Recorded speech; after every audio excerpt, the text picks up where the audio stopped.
Great. Hello and welcome to the November meeting of the Governance and Audit Committee. May I start the meeting by first welcoming our new member, Councillor Tony Keir, to the committee. I'm sure you'll make a valuable contribution to the work of this committee, so welcome aboard. May I also congratulate John Davis on his appointment to Head of Finance, and it's thoroughly deserved. And, so look forward to continue to working with John over the next several months. Okay, moving on to apologies for absence. I note that Tony Eason needs to attend another meeting. Will be with us at about 3 o'clock, but I'm not aware of any other apologies. Wendy, anything from you? I've had no apologies, Chair. Thank you. Declarations of interest. Anyone need to record a declaration of interest, please? Nope. Okay, let's move on then, please. Okay, we're now on to a public open forum, and you will have noticed that you've adopted a revised approach to this element of a meeting. So, Wendy, have we received any representations from members of the public, or do any members of the public wish to address the committee? We've received no representations or notifications. Great. Thank you, in which case we shall move at pace to the action list. And bear with me a moment, let me make sure I get my action list up. I've asked Wendy to tweak the formatting of this action list because I do think the numbers in the first column are somewhat confusing, and Wendy will look to address that for the next meeting. The first action is with Richard Jones, Performance Manager, Peter Davis, Deputy Chief Exec, on the list of key collaborations. I do note this date slipped a few times, so an update please on where we are. Thanks, Chair. Good afternoon, everyone. So we now have a draft list of key collaborations that's been shared with our internal audit team and with strategic leadership team. The focus of the update so far has been on what the key collaborations are and some of their arrangements. That's now been shared with internal audit to inform work on their work programme, where they're using the list to inform a sample to look at the effectiveness of the oversight of those arrangements. So I think we probably want to agree with you, Chair, how best to bring that to the committee. I'm sure the committee will be interested in understanding more from the internal audit report as well about the effectiveness of those. So we may want to present that to you in two parts, provide them to you with what they are, and then look at a later report that looks at the outcome of internal audit's colleague review of effectiveness. But be guided by you, really. It's what worked best. Okay, I think your proposal sounds reasonable to me, but I'll look to members for any comments at this stage. No? So if we can proceed on that basis, please Richard. One assumes you can bring the paper to the next meeting of this committee? Yeah, that's fine. I'm going to update the forward planner. Fantastic, thank you. Moving on to the second action, this is with Andy Waffen. No, if so, I beg your pardon, yes, it is with Andy Waffen, but it's not due till March 2023. I wasn't going to make any comment upon it and move on to the third action. Third action, yet again, that's with Andy Waffen, Peter Davis. It's the actions in two parts. First part we dealt with at the last meeting. The second part is the provision of fraud figures, and I do note Wendy circulated an email to that effect, I think yesterday. Do members have any questions or comments on that email, please?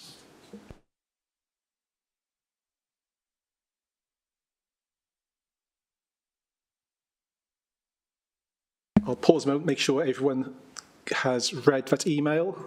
I look for some nods or shakes of heads in the room. Okay. Okay, in that case, if people are satisfied, we can close that action and move on. The next action listed as action 4, reference statement of accounts. This, yet again, actions in two parts. John, very quick, John Davis, Head of Finance. At this stage, could you just give us a quick update in terms of where we are for statement of accounts, please?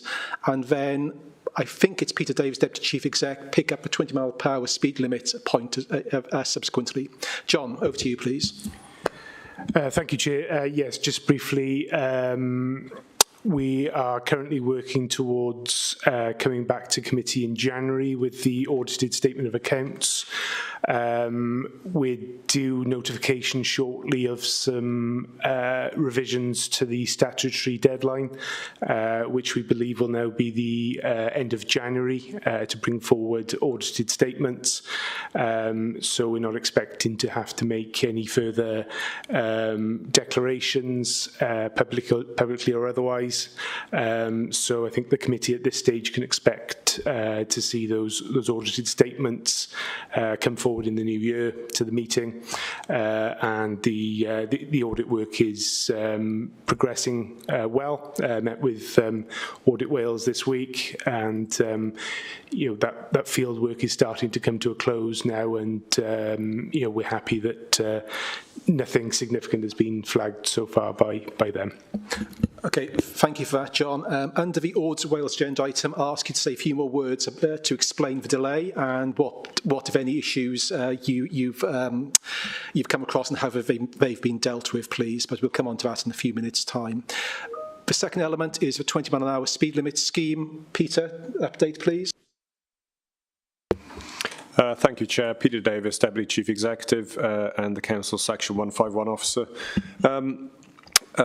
And an apology, I thought I'd provided clarification at the last meeting when this was raised, but just to confirm that I had followed this through with Mark Hand, who's head of service with responsibility for that portfolio and that specific scheme.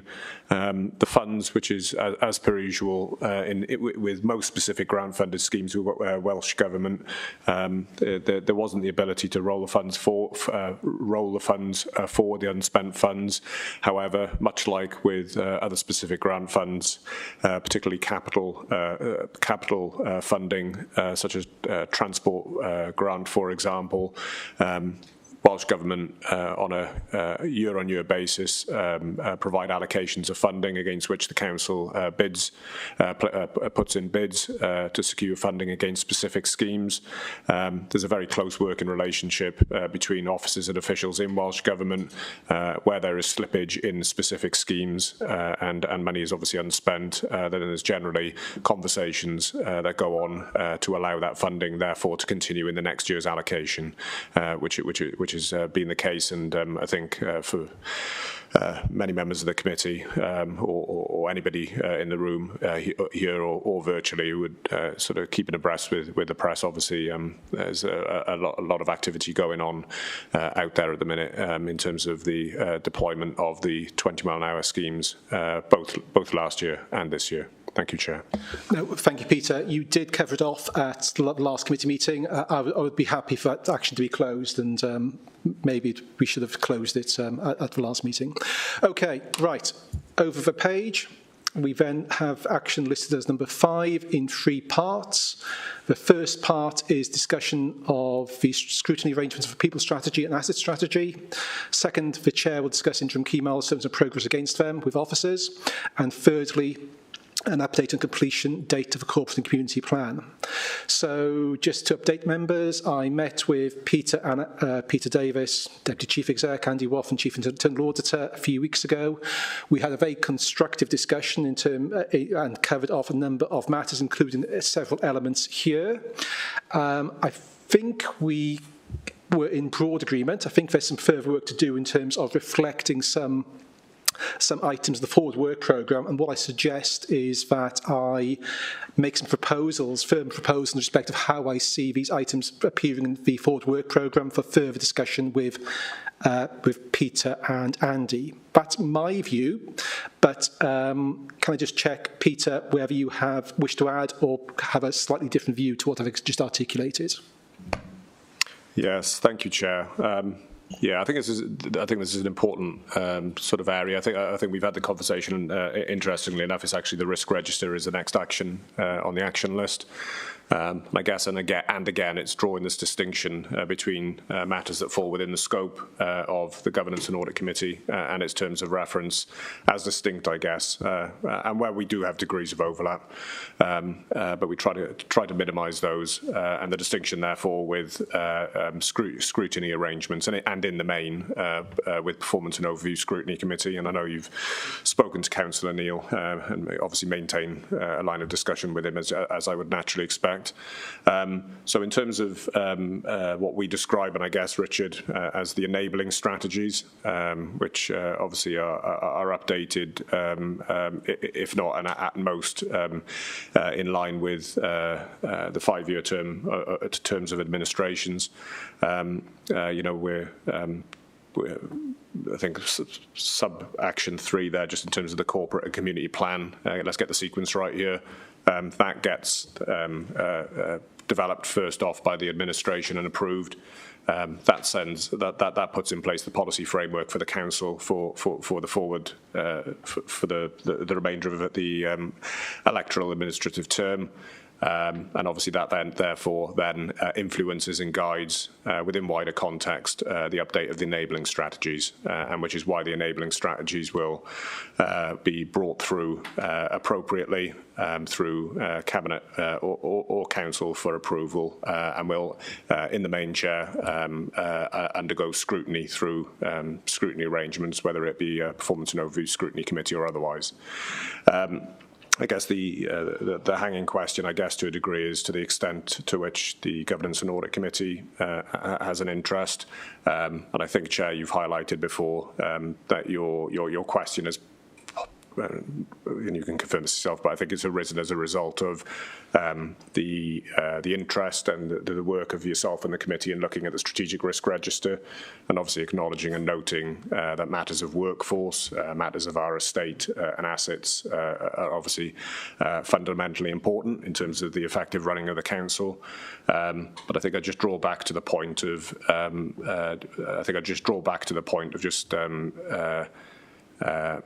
that the scope of this committee really is one around getting comfort on broader governance arrangements and assuring itself that those are appropriately in place. Governance arrangements extend to obviously things such as identifying and managing risk and mitigating risk, as much as it is in terms of the enabling strategies that we have. Richard, I'm not putting you slightly on the spot here, but it may be that in the I forget the term that you use, but we have the whole suite of enabling strategies that all comprise and sit and fall under a corporate and community plan. And I'm just wondering as to whether a more holistic report would be better for the committee and yourself, Chair, because what it therefore and then does, it provides that line of sight and hopefully a level of comfort and reassurance in terms of the enabling strategies that actually hang around the organisation, its corporate and community plan. It's not then and therefore specifically about, in fact, the detail, because it's not, of the people and assets strategy, but there are other enabling strategies, not simply just the people and assets strategy. So I don't know, Richard, as to whether you want to maybe just provide an immediate reflection as to whether that's a better way of maybe bringing something of rounded substance in front of the committee for it to be able to scrutinise.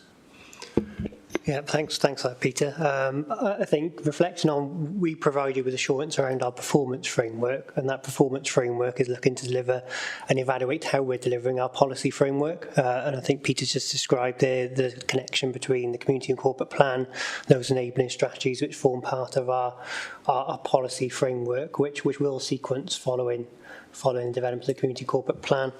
So in the same way, we present you information about how our performance framework is working. We could look to bring you a similar report around how our performance framework is working, which wouldn't policy framework, is working, which wouldn't necessarily, as Peter said, go into the detail of each one of those policies underneath them, but more about where the arrangements are for monitoring them, where they've been reported to, how embedded those actions are within our delivery through our various other connected strategies that deliver them and things like that. So I think that would sit in a similar way to our performance framework work does for you as a committee, and I think it's probably something we will clarify now as we develop the community and corporate plan further following the last council meeting, which members will be familiar with the outcome of, with a more detailed report coming back to council in January, so we can clarify it's part of that.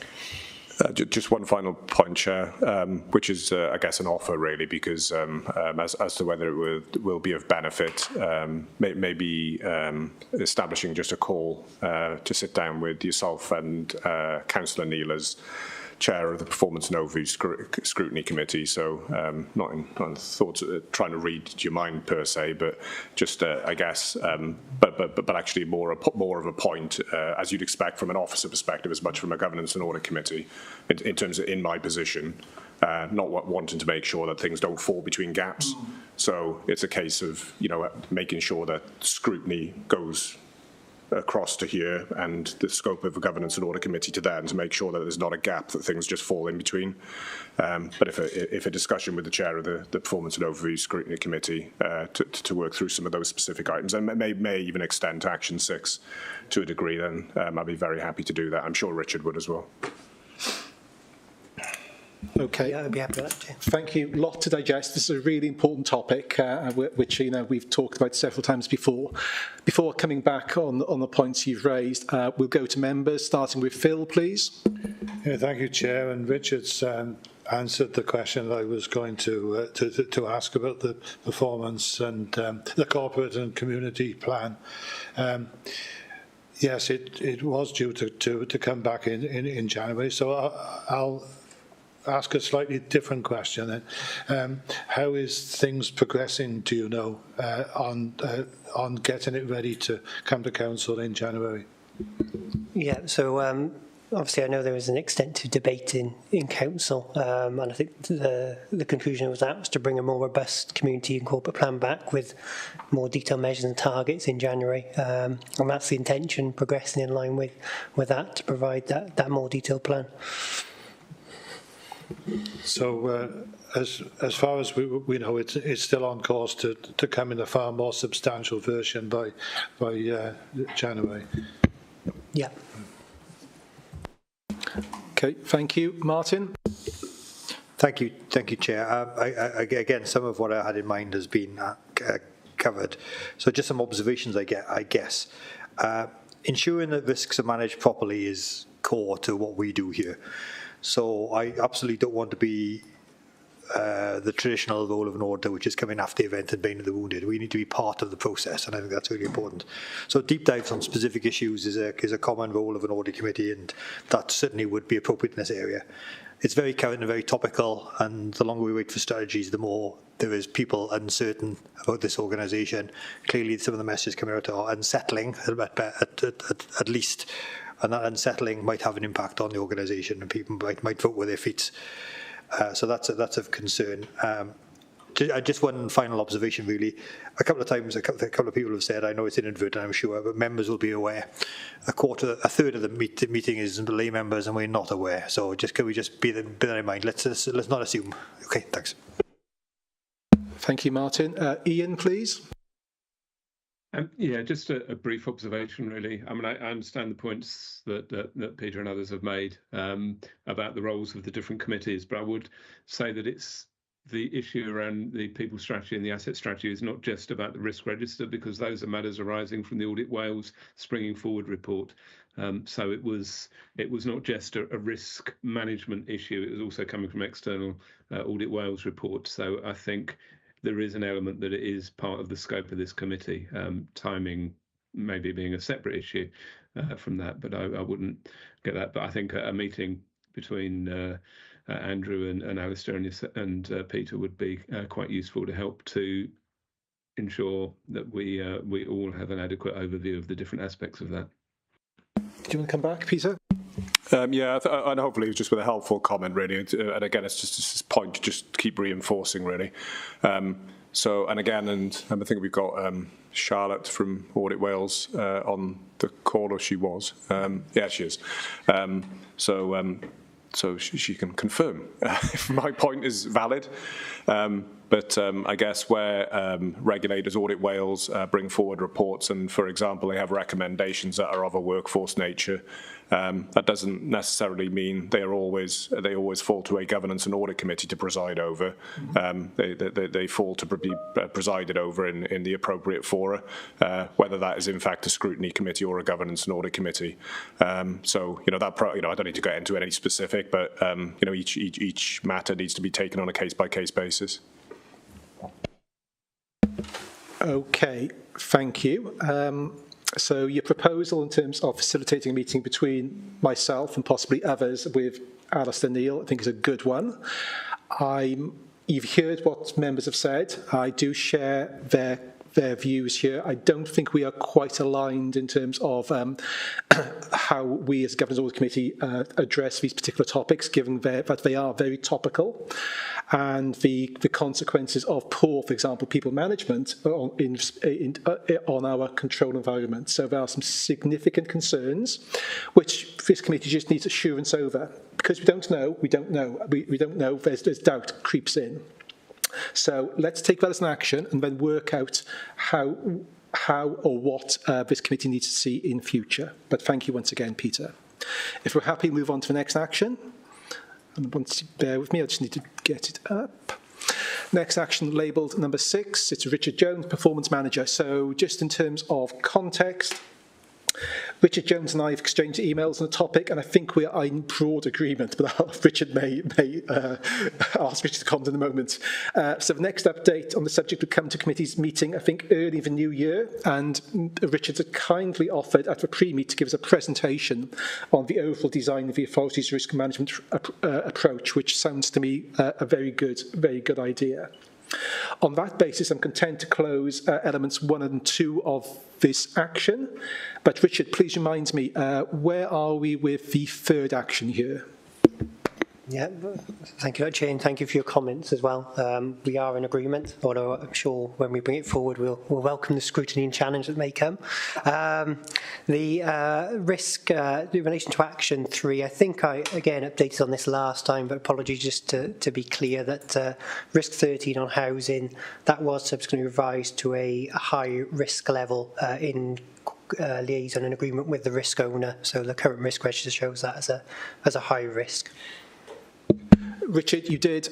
So yet again, I think it's just a matter of process here. I think we need, when this draft action list comes out, we officers should look to close these actions or propose they're closed, rather than leave them open for consideration by this committee. I think it's more efficient use of our time.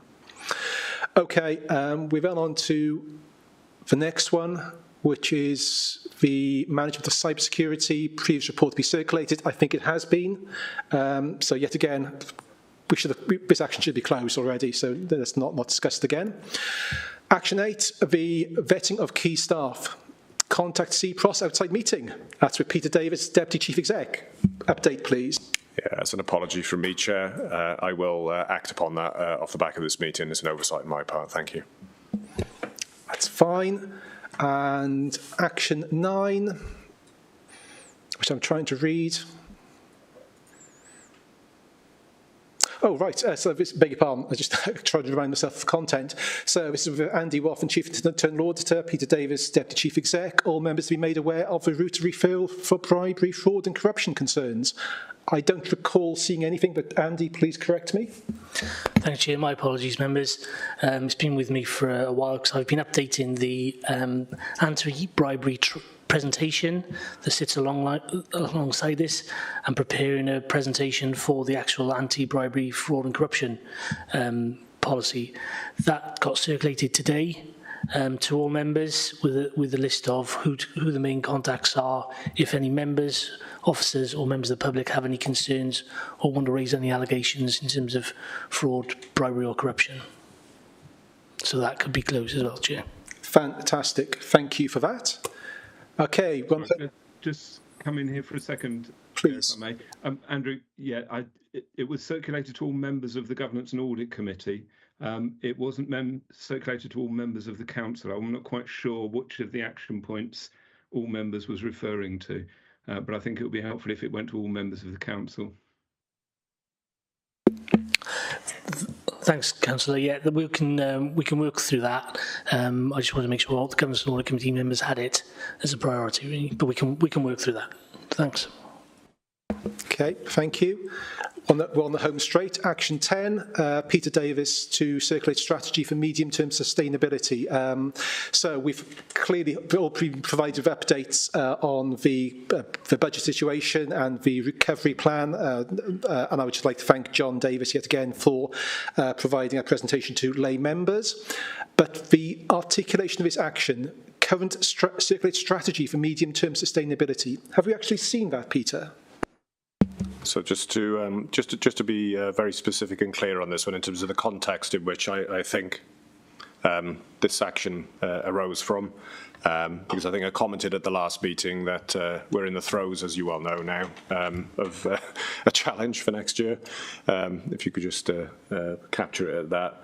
But clearly and importantly, and again with Charlotte on the call from Audit Wales, there is a specific action that falls upon me specifically and the Council to develop a more robust medium-term financial strategy and plan. I think that's specifically centred, and I think Charlotte's made the point in recent meetings about this not being an action/recommendation that falls upon the council individually. It's one that falls across all councils in Wales and their financial sustainability assessments. More so and specifically around dealing with the more medium-term aspect and element of the financial plan. I think, read by the feedback of Audit Wales and would be my comment as well. You know, we've got a pretty robust and well-rehearsed budget process that certainly and very specifically deals with the budget, the following year's budget, and we've obviously got arrangements in terms of modelling the medium term. It's just that and I think there's an acknowledgement and acceptance by me as much as probably other treasurers across Wales that further work needs to be done, even amidst all the uncertainties that we're within. So back to the specific action, the context at this point is that we will be bringing through the medium-term financial strategy and plan in the new year. It will sit alongside and in parallel with the budget as it works its way through the process in between January and March, and obviously we will absolutely bring that in front of Governance and Audit Committee because that will be a very key document for you to look to scrutinise. Okay, thank you, Peter, for a reminder of that helpful context. On that basis, I'm content to close this action and really sort of the MTFP will already does appear on our forward work programme, so that's fine.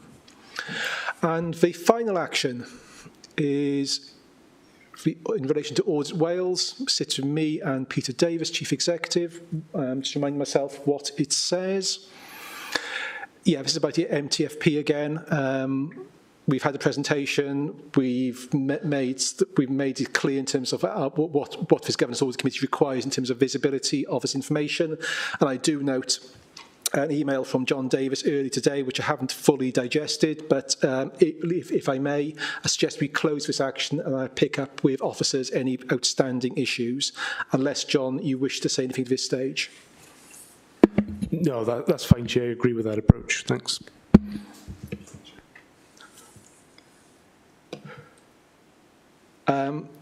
Apologies. Ian, did you want to come in again?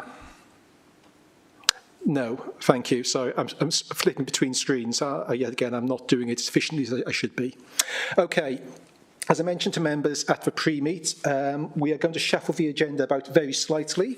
We're now going to go on to the Audit Wales item, which is item 10. And we have Charlotte Owen and Rachel Freitag from Audit Wales to talk us through this paper. So for me, the paper is quite helpful. Clearly, it's an update as at end September of this year. Some of the matters raised are somewhat stale, and I've asked Rachel and Charlotte to talk us through the paper clearly and carefully, setting out in particular those matters this committee has already seen, for example, at a meeting in October. And then I do want to spend a few minutes talking about the statement of accounts and as appropriate, ask John Davis to say a few more words about why the delays occurred and just about how any of those issues have been resolved. So Rachel and Charlotte, over to you, please. Thank you, Chair. I'll start off and then I'll hand over to Rachel once I've been through the performance audit programme. So committee members will be familiar with the format of this. We produce it every quarter just to give you an update on where we are with our work programme and timetable. As the Chair said, this gives the position as at the end of September, so conscious that it is a little bit out of date now. So Rachel and I will update you on anything relevant. So the report sort of sets out any performance audit reports which have been published since the previous update. So these include a couple of local reports, the Assurance and Risk Assessment Summary, and also the Springing Forward reports, which came to, I think it was the last committee.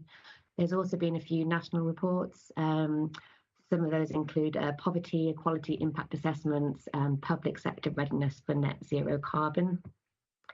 The update also sets out the work which is currently underway and also that is planned for early 2023. I think the only things to update you on in terms of any change since the end of September in terms of performance audit is the unscheduled care review, which is looking at discharge from hospitals from both health and social care point of view.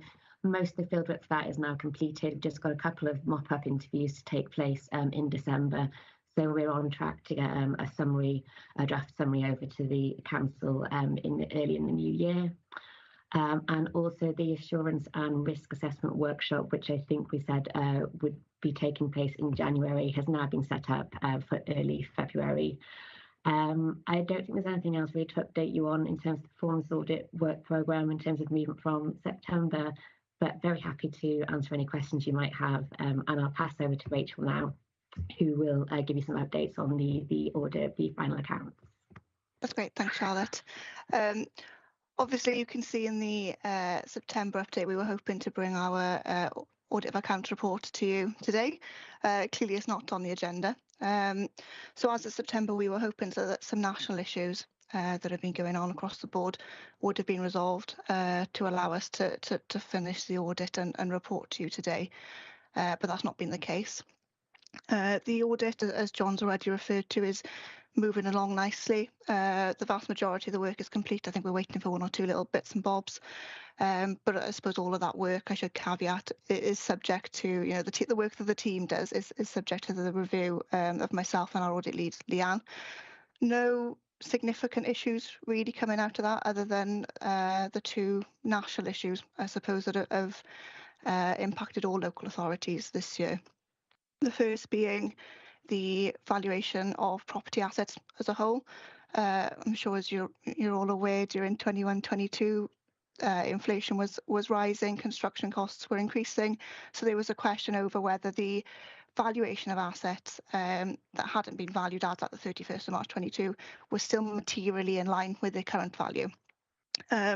So the authority were required to do an additional exercise in relation to that issue to resolve that, to sort of review each category of assets, if you like, and uplift it to the current value. That exercise has been completed and we've audited it, and John and the team are busy working through the amendments of that for the final set of accounts. So that one is pretty much there and resolved. The second issue relates to infrastructure assets. So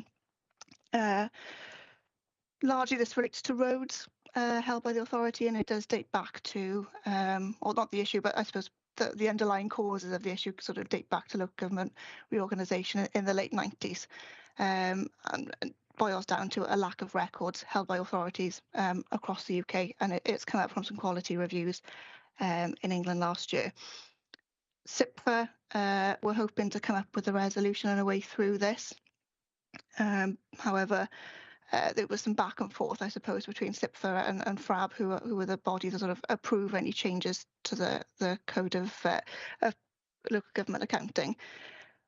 Welsh Government are, as a result of all that, Welsh Government are proposing a statutory override, which I think is due to be approved on the 3rd of December, which will allow us to move this issue on. It's a temporary fix, while SIPFA sort of look for a more permanent solution over the next couple of years. So we're awaiting that statutory override around the 3rd of December, and also a code update that will sort of interpret that statutory override, if you like, and set out the disclosure requirements for the accounts. So once all of that's come through, we should be able to action the audit work coming from that, and John and the team should hopefully be able to action any required amendments to the accounts pretty quickly following that. So quite hopeful that the audited accounts will come to you and our audit report will come to you in the January committee. Happy to take any questions on any of that, because I was trying to keep it fairly high level, but they're quite technical issues. But I'll just touch on the other couple of bits in the financial audit programme first, if that's okay. So the Welsh Church Act and Farm School Endowment Trust, the two charities, we have commenced those audits now. I believe the Charity Commission deadline is the end of January, so we've made a start on those two audits now. They're quite small accounts, and one of them's only an independent examination, was sort of a higher level or a lighter touch audit, if you like. So hopefully get those all sorted in the next few weeks. And the certification of grant claims and returns, we've also made a start on a couple of those as well. So that work is all ongoing. Happy to take any questions. Okay, thank you, Rachel. Thank you, Charlotte. Before we go to questions, just offer John Davies the opportunity to say a few more words about statement of accounts, where we are, and how material the issues identified by Rachel have been for the authority, please. Thank you, Chair. Yeah, I think it's obviously disappointing that the process has been delayed significantly. I think I think it gives the ability of analysis of timely information. It makes it difficult. I guess that said, our draft accounts were published now back in, I think, the early August, the 9th of August, so that information has been available for the public to look through. I guess in terms of those national issues, yes, again, disappointing that that those have had an impact and delayed the audit process, and I think particularly it kind of condenses the window. We're obviously looking at some pre-planning now for accounts closure for the current financial year, and those two processes are going to overlap as we move into the new year, unfortunately. I guess just touching upon the significant issues raised, we're quite comfortable. I think we've provided the necessary data back into Audit Wales on those issues, and we've got acceptance over the valuations and the way ahead on that.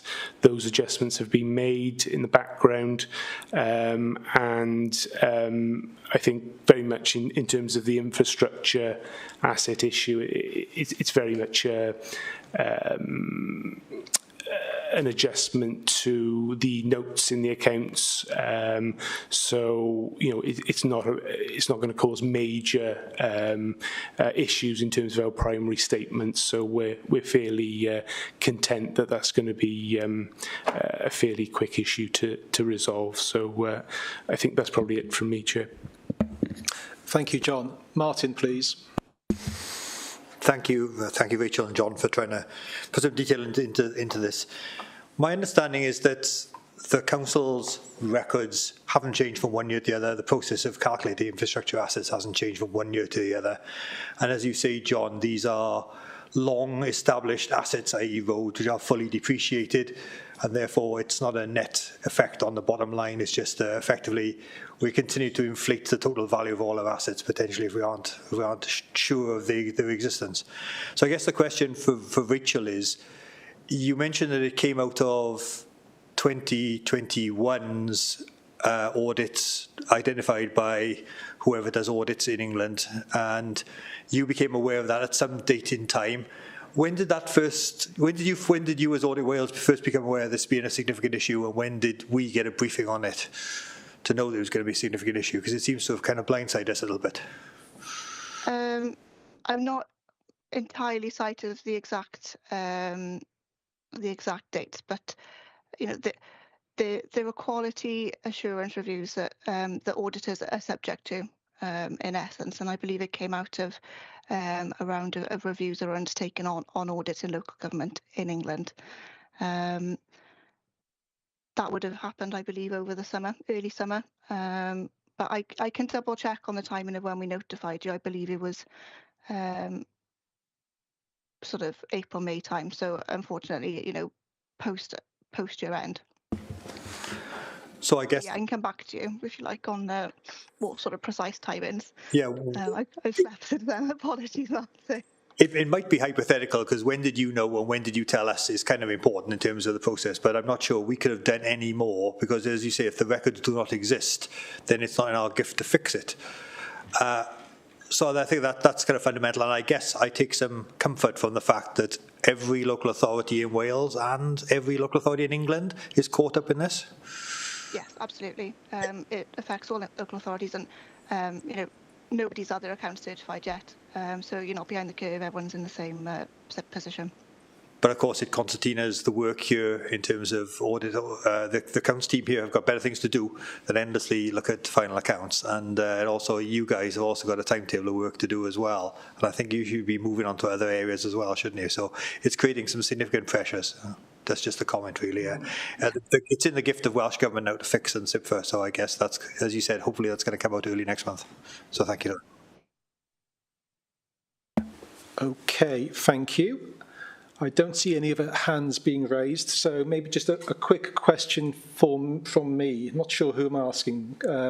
Page 8 of your report, you refer to corporate joint committees. Could you someone just give me a sort of an idea in terms of what committees we're talking about in the MCC context, please? Peter? Chair, is your question, what is a corporate joint committee? Is it as basic as that? Yes, it is as simple as that. Okay. Let's have a go. A simple question, a difficult answer? It's a regional cabinet, is about the best description I can think of. Legislation has recently been brought in by Welsh Government and looks to give regions, the 4 regions within Wales, the legislative power and the ability to be able to create corporate joint committees, which are standalone organisations, entities, and in the first wave of the responsibilities that will transfer to them, they will preside over matters of strategic transport, strategic planning, and in a strategic sense, economic growth within the respective regions. I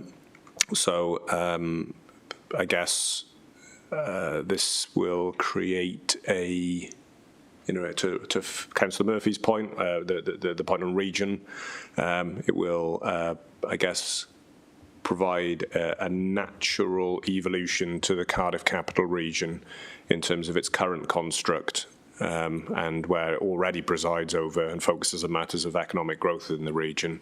I guess the Corporate Joint Committee will widen its responsibilities. The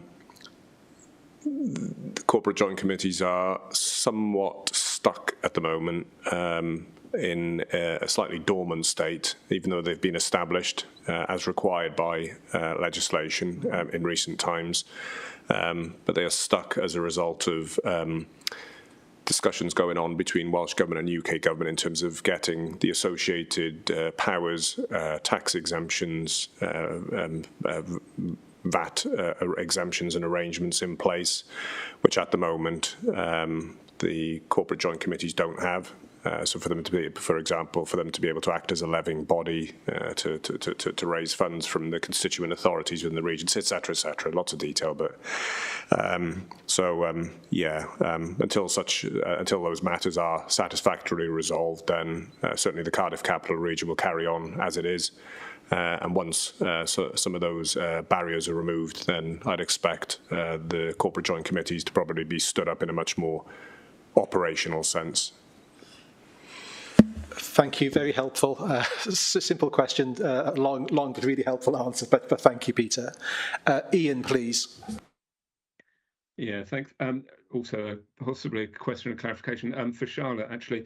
You talk about local risk-based projects and the to be confirmed, because the existing ones haven't been done. I suppose maybe you've said it and I just didn't understand it. But which are the current local risk-based projects that you are working on at the moment that are still in progress, and when are we likely to be seeing what the current plan is going to include? Thank you.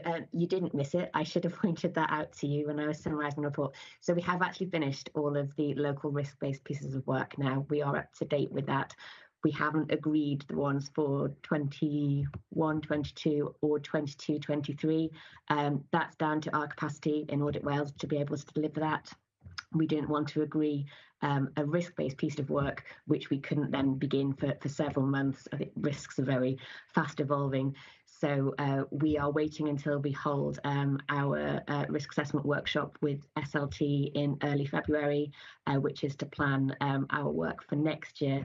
And as part of that, we will discuss the sort of local risk-based work, which we haven't yet done for the previous years as well. We may do several smaller projects, or we may merge that into one. A lot of the risks happening now are quite large, so we might merge that budget to do one larger project. But those are conversations that we'll have with SLT in early February, and that will feed into our audit plan for 22-23, and we'll update you at that point what the local risk-based work will be and whether that's going to be split over several projects or just one larger one. Sorry for not informing you about that before. Thank you, Charlotte. I think we mentioned previously that we'd like to have early line of sight in terms of what those local risk-based projects are, and maybe have an opportunity to influence those as appropriate. So I'll leave that with you to take forward. Phil, please. Yeah, just quickly, Chair, just to check my own understanding, this effective cabinet on CJCs that I was talking about, is it still going to be made up of the leaders of each authority, Pete? Yes, that's my understanding, yes. Thank you. No more raised hands? Oh, beg your pardon, Martin. Yeah, and just on the corporate joint committees, when Audit Wales does do a piece of work on that, it'd be helpful to look at the governance of surrounding those. Clearly, it's important. We have very clear governance structures in local government, and this is another tier. I mean, whilst it needs to be agile, it also needs to be properly governed. Absolutely, and I was wondering whether it touches upon the collaboration action we've talked about at the top end of the meeting, but I'll leave that for officers to decide. Thank you. Okay, let's move on to agenda item 5. That's the mid-year Treasury report. And I believe this item is going to be introduced by John Davis, Head of Finance. Members will recall we had a very helpful and informative Treasury Management training session a week or two ago. So we're all keen now to quiz John on this topic, but we'll hold off a minute or two. John, over to you, please. Thank you, Chair. So yes, this is the mid-year report. So we're covering the first 6 months of this financial year in terms of Treasury performance. Conscious that a lot of this report is heavily prescribed through the various codes of practice that we work to, but I've tried to highlight the key issues, I guess, for the committee within that first section 3 of the report. I guess what I would say in the current climate is that this report was written 2 to 3 weeks ago. It was probably out of date by the time I'd finished having a look through it. But that's just something to bear in mind in terms of some of the external context that's mentioned in the report. So just briefly, just expanding maybe on some of those important points there at the start of the report. Obviously, probably one of the most turbulent periods we've experienced as a Treasury function in the authority. Various reasons that I don't need to go into for this committee. I think everyone's well aware of the wider economic uncertainty at the moment and the things feeding into that, and that's well referenced in the report. I think what's been a focus really of the period is gaining some further certainty around our forward position in terms of our position as a net borrower from the market. So I think in particular there, you'll note in the first table 3.8, you can see there the rising interest rate environment that we've been faced with that's played into increasing borrowing rates, but we've also significantly increased the average duration of our borrowing. So we've taken out some longer term borrowing over the past 12 months and created some stability, I guess, and certainty to our forward revenue budgets in terms of those interest costs. As I say, short-term interest rates have increased significantly off the back of many of those things playing out in the global markets, stabilised over the last 2 to 3 weeks off the back of the autumn statement, but still significantly higher than when we started the financial year. In terms of our investments, the committee are aware that we are a net borrower from the market and we're pursuing a strategy of internal borrowing, which we've explained before, but just to clarify, is using our internal resources as far as possible prior to taking external borrowing from the market. What that means is that we, on a day-to-day basis, the team really are dealing with this kind of bouncing around the bottom in terms of a cash flow perspective. So, very much investing in kind of short-term instruments that probably don't attract some of those higher rates from an investment perspective. But what that does allow is us to reduce our exposure to some of those variances in the borrowing rates that we could potentially be exposed to. So I guess, returns on the face of it have increased considerably, although it's all within the context of that kind of historically low interest rate that we started the year with. So increased from an average of 0.4 at the start of the year to 2.7. As I said, constrained by that short-term approach that we have to investments. Significantly, I guess, our pooled fund investments, as noted there in paragraph 3.16, are continuing to deliver some better returns in terms of income, averaging 4.44% at the time of writing, slightly more than that at the moment. But significantly, I guess, we're holding some unrealised capital losses there on those pooled fund investments.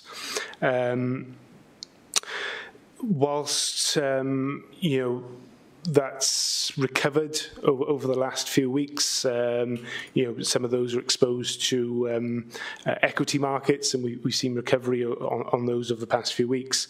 We're still holding some capital losses there. I think it's important to note for the committee that these were always seen as long-term investments. We're required to hold a block of investments of 10 million under the regulations, and this plays into part of that. So we very much see that these fluctuations in capital value are something that we're content to absorb over time, and we would hope over the term that we're intending to hold them that they would recover at least back to our deposit values. I think just two further things, just briefly, Chair.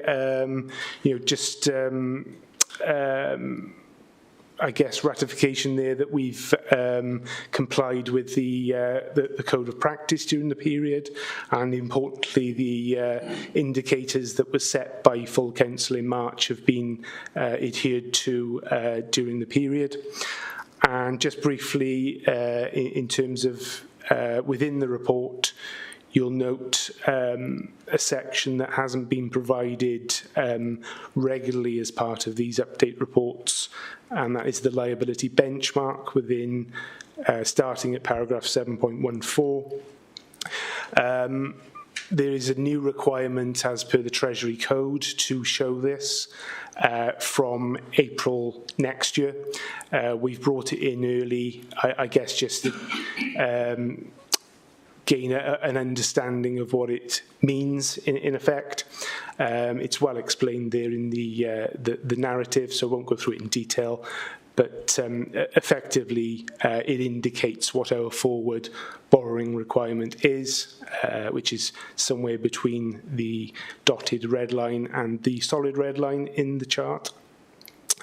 And the fact that I guess that wedge of white, which is shown underneath the dotted line, is what our borrowing approach will look to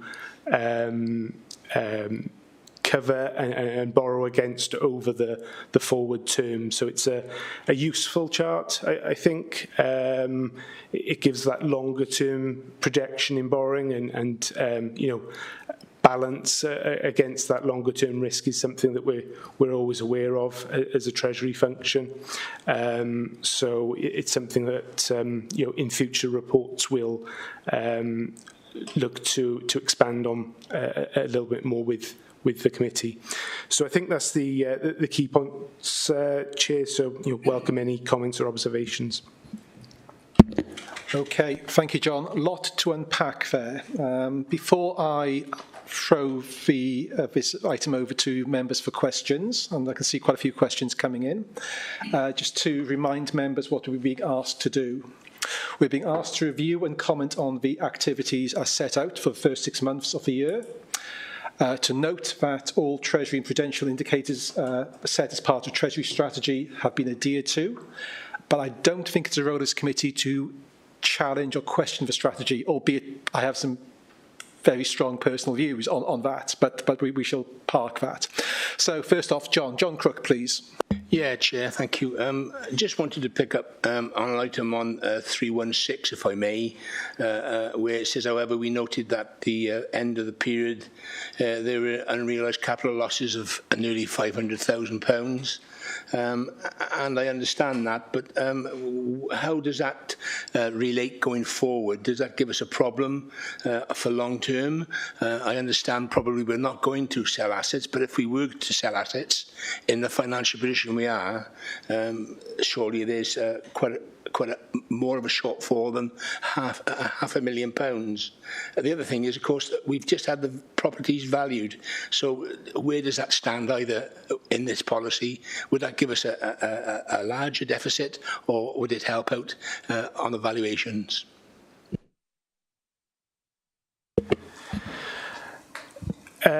So I think, to be clear, first off, I'll take your latter point first. This is a pooled fund investment, so these are multi-asset investments in property funds and equity funds that you know, a significant number of bodies will be investing into. So these are externally managed funds. So revaluations of these wouldn't be undertaken internally by us.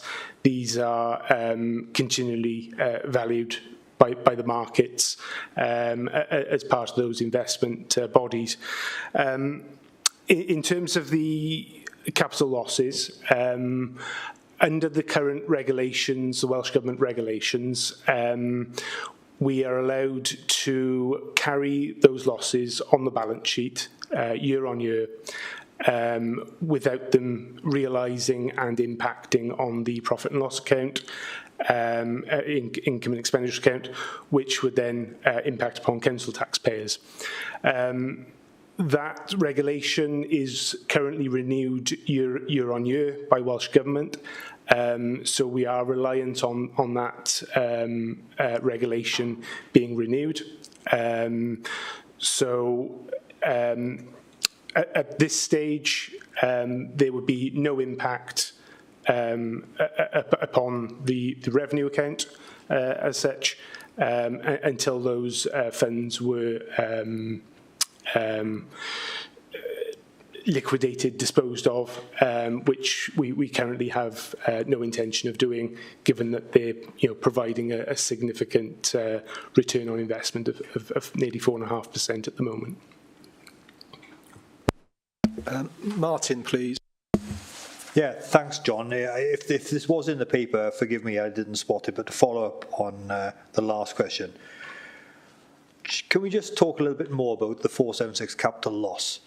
You say it's investments in property funds, so is it a temporary dip in the value of those funds, or is it a organisation of we've bought shares, for example, in Red Row Homes, and Red Row Homes is no more, and it's a gone and never recover? I don't quite understand that, so that's my first point, and pick that up, I'll come back. Yeah, so it's your earlier point around, these are pooled funds that are managed by investment bodies, significant funds in terms of their values, multi-billion pound funds that we are a small part of. So we are exposed to those temporary movements in both equity markets, property funds that are traded instruments on the financial markets, but they play an important balance, I guess, in terms of our overall investment portfolio. So this 4 million is a level that we're comfortable with moving forward. It's balanced against the other investments that we make and hold regularly, and I guess provide a balance in terms of that risk. So we've got multiple lower risk deposits with the government, for instance, and this provides that balance in terms of generating higher returns, but having a long-term view in terms of that capital position on it. Yeah, thank you, John. I think I understand now, because what you're saying is we've invested £4 million in these various funds. They've currently gone down, and if we were to sell those things today, we'd have a loss of £476,000. However, the markets hopefully will rebound and return, and then over the long term, markets go up as well as down, all that kind of stuff. So it isn't a hit on the taxpayer, ratepayer of Monmouthshire at all. It's a paper technical loss which may or may not right itself in days, weeks, months, years to come. Okay, that's really helpful to understand. Peter Davis, did you want to come in at that point, please? Yeah, certainly just to sort of add to what John's touched on, really, which is, because John's effectively covered everything, but I think just to draw out a couple of things. So first off, and John, you only have to nod, you don't have to comment, but clearly in just simply entering into making investment in pool funds, we obviously work very closely with our Treasury advisors, and that's a given. And obviously they bring forward their requisite experience in terms of advising as to which funds are suitable, and I guess, John, align with the levels of risk and return that we're looking to secure, and equally liquidity here is an important point. Because secondly, therefore, I guess in terms of the £10 million worth of cash balances that we ultimately need to hold under the MiFID regulation, given the fact we are required to secure and hold, to continue to remain to hold our status as we do in the Treasury markets. I don't think if you're always going to sit on £10 million of cash balances that you're going to want that sat in, earning very low levels of interest, and therefore why John and his Treasury team obviously work with the Treasury advisors, and where we feel that making investments up to, I think, as quoted John, £4 million is entirely satisfactory, because and final point is that it takes you right back to the point I think that's just been brought out, because these are cash balances that are not to be held on daily basis. They're held for the longer term, and it's to the exacting point. They're held for the longer term. We get a better return on them, and your point, and any paper loss only becomes an actual loss at the point at which that is crystallised, and investment is actually therefore sold.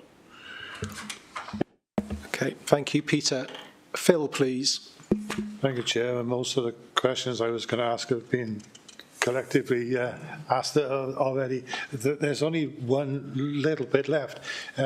John, you said you were comfortable with the 4 million in view of the fact that we get a better return on that than just about anything else we're involved in, apart from saving costs by internal borrowing.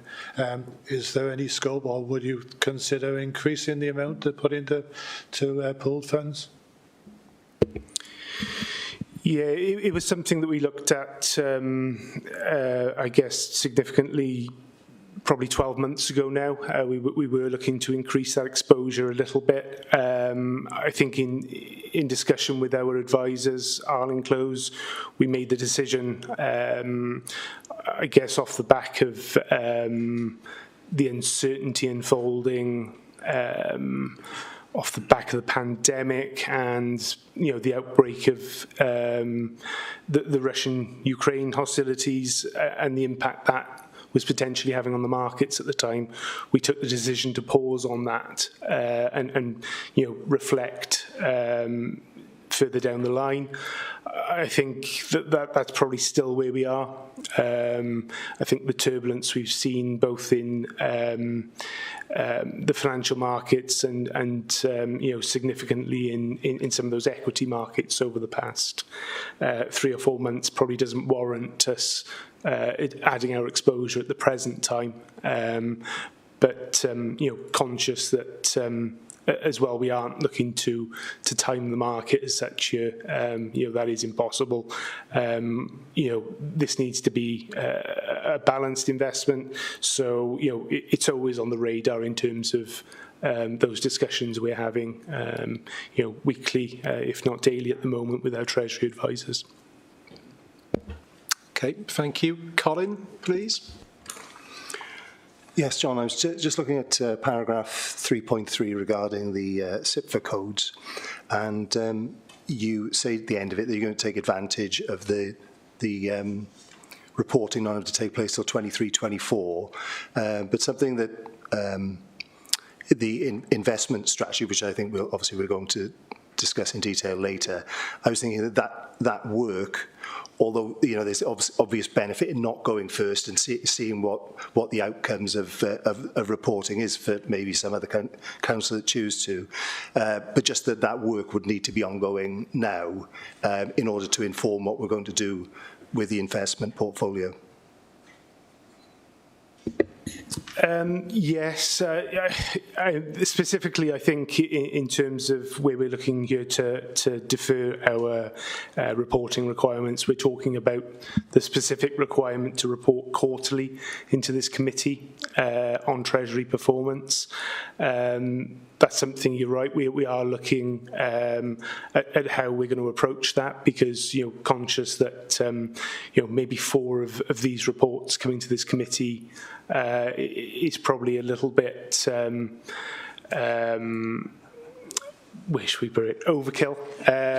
So I think we're looking with the team as to whether we can streamline maybe focus on specific issues each time we come forward. So yeah, we're currently looking at that at the moment, and you're quite right, something that will outline our intentions of within the Treasury strategy that's going to come forward in the new year. Okay, Martin, please. Yeah, thank you, John. I wholeheartedly agree with that last comment. For example, paragraph 415 tells me the outlook for the Bank of Nova Scotia, and I'm not overly worried about the Bank of Nova Scotia here in Monmouthshire.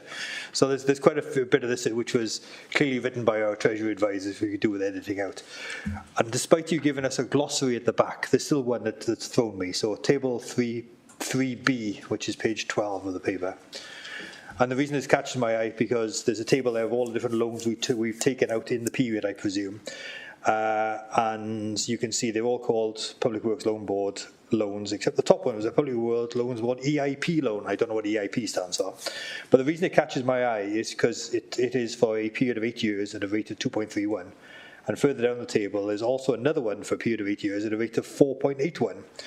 And we took 2 million out of that higher rate. And just doing a quick bit of maths, if it all came out the lower rate one, we'd save £400,000. So I could presume there's a limit on whatever EIP is and how much we can invest in that. how much we can borrow from there, rather, where you're at. You're testing me now, aren't you? So EIP would stand for equal instalments of principal. Effectively, a maturity loan, we would pay back the principal at the end of the loan. With equal instalments of principal, every 6 months we pay back an element of the principal that we've borrowed. That makes them fundamentally different types of loan, effectively. It is. They are fundamentally different, and simply the difference in rates, reflects the turbulence in the market we've seen this year. So, those last 4 or 5 loans there were taken probably around the time of the mini-budget, fiscal event, whatever you want to term it, in September, where markets commentators and advisors probably didn't know where things were going to go at that time. So, it was necessary to balance our portfolio at that time, just in terms of our overall position on borrowing. Thank you, John. Okay, I don't see any other hands raised, so let's look to conclude this item. Just 1-2 comments from me, I suppose. So, looking forward to seeing the revised Treasury strategy in the new year, and I'm particularly interested in terms of how it's going to evolve given sort of current market conditions. And what I'd welcome, I suppose, maybe at that point, is a bit more information on the overall governance arrangements in respect of Treasury. So what I'd like to understand a bit more clearly is the size, capability, capacity of the in-house Treasury team, and then the relationship of the Treasury advisors. And hopefully you can cover that off, John, when that Treasury strategy comes forward to this committee. Right, in terms of conclusion then, I think we have reviewed and we have provided some comments on the Treasury management activities, and we note that all Treasury and prudential indicators as part of our Treasury strategy have been met during the period. On that basis, we can move on. Right, we're now on to items 6 and 7. They are 2 reports from Andy Woffin, our Chief Internal Auditor. The first one is the Q2 progress report for 6 months of this current financial year. We've been asked to review progress against the previously agreed audit plan and consider the performance of the audit team. So please, Andy, over to you to introduce the item. Thank you, Chair. Afternoon, members. This is one of the regular reports that I bring into Governance and Audit Committee in terms of the quarterly reports, and as the Chair says, this is for Q2 ending September 2022. There's 2 parts. It covers the opinions which we've issued within the quarter, within the 6 months, and also the performance of the team. And hopefully with the opinions we've issued, I can give you some assurance that we have appropriate internal control environment in place within Monmouthshire. So going through the report, the number of opinions which we've actually issued is stated in paragraph 4.1. We've completed 16 audit jobs to draft report stage, of which 9 were opinion related, and those are shown in the table, identified via substantial, considerable, reasonable and limited, with a note of which jobs they relate to as well for members' information. And further details I'll come on to in a moment when I talk to the appendix. As members will note, there's no limited opinions issued from the internal audit team for the first 6 months of 22-23.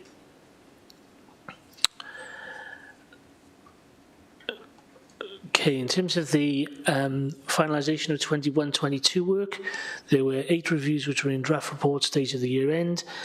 8 have now been finalised and respective opinions issued. We've had minimal work undertaken on special investigations in the first 6 months of the year. And the second appendix is about the performance of the team. So I'll just give you an overview at this stage. In terms of completion of the audit plan, we've achieved 28% of the agreed plan against a target of 30%, so we're just below that. And there are a number of reasons for that. In terms of a reduced staff resource, We started the year with a senior auditor and an audit manager not being available, as in the vacant posts, and that has impacted on the ability of us to do the planned work as we progress through the year. But the team remaining has done a good job in getting us to 28%. We planned to fill those vacancies by the end of the quarter.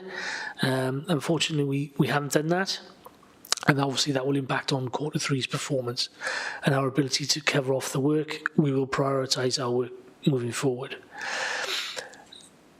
And I'll talk about the resources in a moment, Chair, if I could.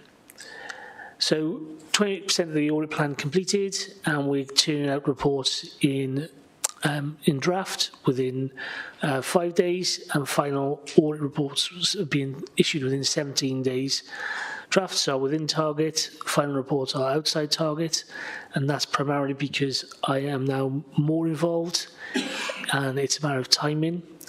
Because we've not got an audit manager within the team, I have to get more involved in the operational side of things, and am quality reviewing all the reports before they go out, whereas previously the audit manager did a large chunk of those. To get feedback from our auditees and to improve the audit service as best we can, we issue an audit evaluation questionnaire at the end of each finalised report, and we collect that information, good and bad, to make sure we move forward and we deliver a better service in future years. Briefly mentioned the vacancies, Chair. We did put them out to advert, both the senior auditor and the audit manager. Unfortunately, we weren't successful in filling those posts.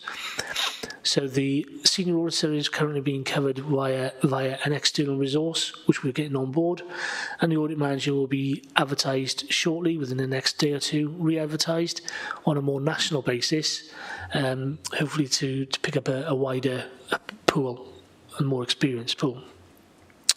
Just to let members know as well that we coordinate the administration of the National Fraud Initiative on behalf of the Council within the internal audit team.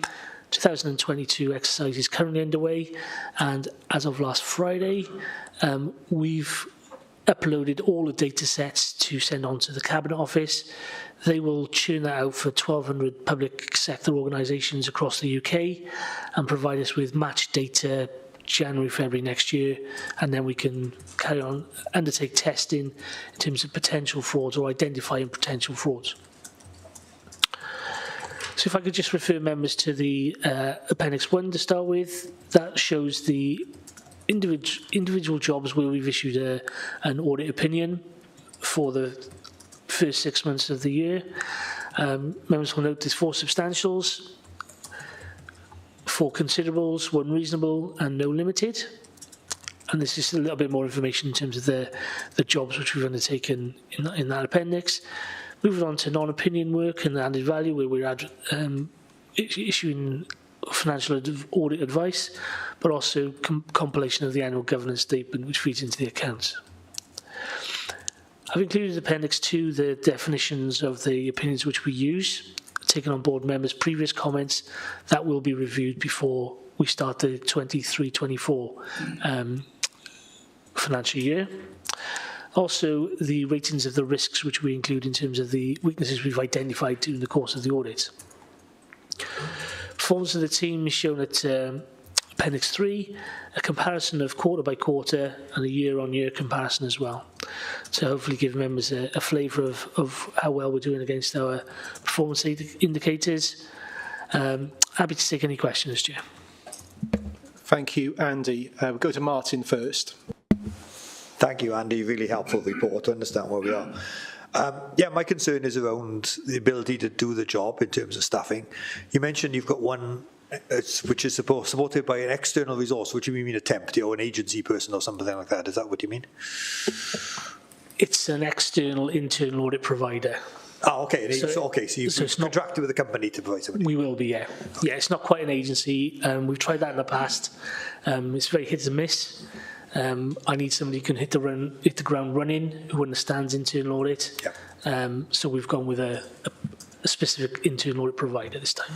That's really helpful, Andy. My substantial question, I guess, is on Appendix 3, just to understand a little bit under the performance key performance indicators, I guess. Number 4 says percentage of recommendations made that were accepted by the clients, and there for Q2 it's 68%. Clearly there's something going on there, isn't there?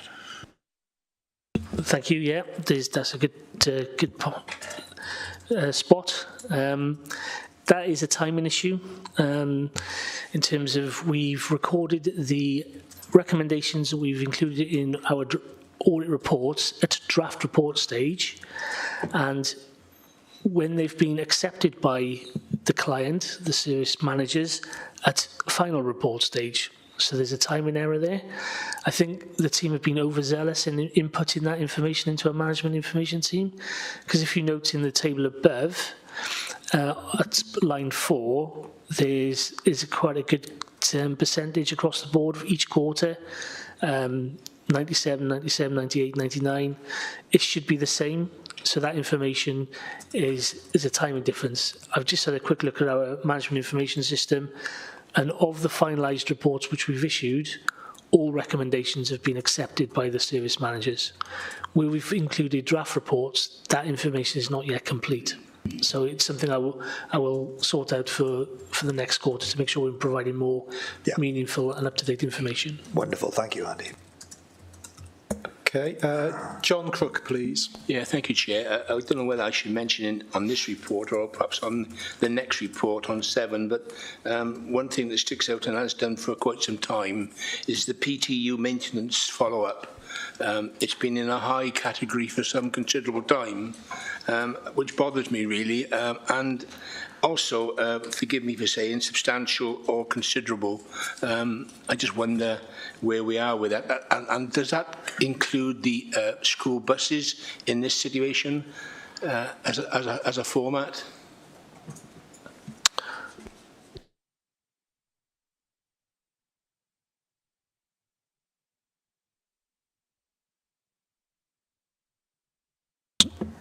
Was it not on? Sorry.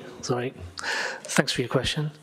The PTU maintenance follow-up is a report which we've issued in the first 6 months, and it has had a substantial opinion. So that's a significant improvement of where it was previously, which I'll come on to in the second report. The risk rating is an internal audit risk rating in terms of how we develop our audit plan. We have high, medium and low risked audits within the audit plan. So that's to give you an indication of what we will be concentrating on moving forward, given that we've got the right resources in the right places. So that is a planning risk assessment, really, which is our own assessment. We take into account quite a few things in how we arrive at a high, medium or low risk rate audit. PTU maintenance involves all the maintenance in relation to the public transport unit. So it would include some elements of maintenance of our school buses. The only reason why I'm asking that is that maybe I should ask you this question on the next item, but I question whether we've got our plan of mixed vehicles right, from new buses to the older type buses, and I've noticed that certainly in the southern area there are quite a few old buses being transported, and maybe one should look at that mix going forward, because I think that will create a much higher maintenance risk than we are with the new buses. And the other one, I'm looking at HSS building and follow-up. Would you prefer me to talk to you about that in the next agenda item rather than this one? I'm happy to take it now if you like, and then okay. Do you want us to answer the first question? On HNS buildings. Again, they are in a high category, which seems to be an ongoing issue. Okay, thanks. I'll try and take the second question first, if I could. In terms of the health and safety of buildings follow-up, high category for a long period. It's our risk assessment. Where we've got a follow-up audit, we tend to put that as a higher risk category because it means it's had a previously poorer audit opinion, hence why we're following it up. Okay. In terms of the mix of the buses, that's something that needs to be discussed with the service manager who operates the buses. Our remit is to make sure that there's appropriate internal controls and governance arrangements in how that service is delivered. I can't comment on the mix of the buses, unfortunately.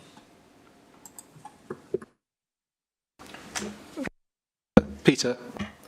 I'll just offer a broad comment, I guess, which I guess will partly satisfy, I guess, that specific question. So, I guess in terms of some concerted action the council's taken, there's been, I guess, a centralisation in terms of some of the decision making around our fleet. So rather than that being devolved, number one.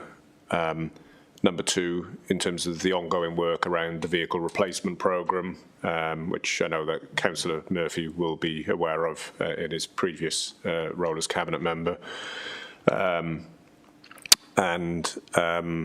Alongside that, I guess, within the efforts to decarbonise, the fleet, as much as everything else we touch. That piece of work is being done both locally and also being looked at regionally and nationally. So, those conscious decisions to look at, what the older aspects of our fleet and where the right point in time is to obviously move out from an investment in an old vehicle into a new one, but equally as to whether, a market, for example, in electric buses is sufficiently mature within a rural county such as Monmouthshire, and as to when some of those decisions are taken. So, there's a lot of broader work going on in that respect. Okay, thank you. So, a couple of comments from me. So, firstly, thank you for the paper, Andy. I think I heard you say at the start that you rate the current internal control environment as adequate, and we should note that. Sorry, what? Sorry, let me repeat that. I think when you introduced the paper, you described the internal control environment as within the authorities being adequate. Is that correct? We don't use that terminology in terms of adequacy. Go on. We use substantial, considerable, or reasonable, and I would give an overall opinion at my year end in terms of whether that is considerable, substantial, or reasonable, or even limited. This report outlines individual opinions on audit jobs which we've undertaken in the first 6 months.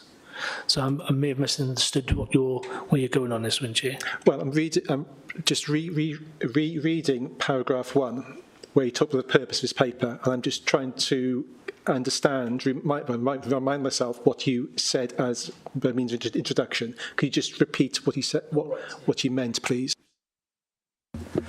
Sorry, Chair, I thought because sometimes internal audits use adequate as an opinion, so apologies for that. It's whether or not the opinions I've issued give you the assurance that there is adequate internal control environment within the council. At the moment, we've got more positive than we've got negative, so I would say that lends itself to being a positive internal control environment. Good. I'm glad we're in the violence agreement. So I wanted to note that point in the minutes. So thank you for that. Clearly, we've discussed the staffing situation before. We've expressed our concern over the vacancies and the duration which they have been sort of in that state. But I think we take some comfort from the actions you've taken in recent weeks. So that is a positive. Clearly, this committee was concerned by the impact on the team in terms of its effectiveness, and I think you provided some assurances in that regard. The question I have, I suppose, is around how confident are you as of today in terms of being able to provide an unqualified year-end audit opinion, please? Okay. Based on the first 6 months, quite confident in that the opinions which we've issued to date are positive, and there are more in the substantial and considerable definition than there are in the reasonable, and there are no limiteds as of yet.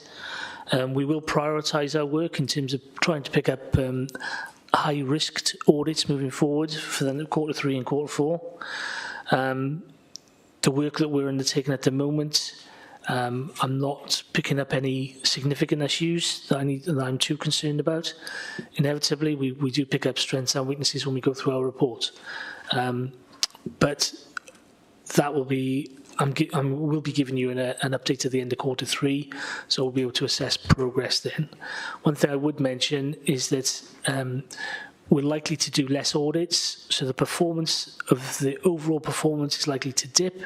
So if the number of audits, the number of opinions which we issue is likely to be reduced, but certainly the quality of the work won't be diminished.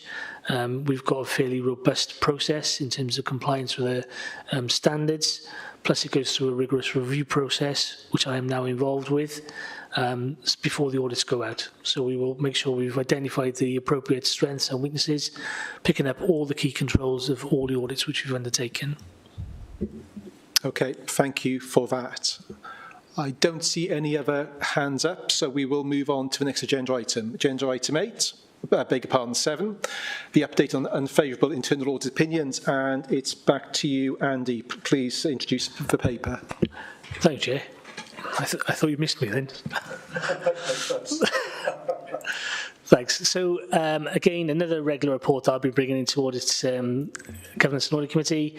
This is a 6-month update on the limited audit opinions which we've issued in the past, and to give members some assurance that improvements have been made when we've actually undertaken the follow-up.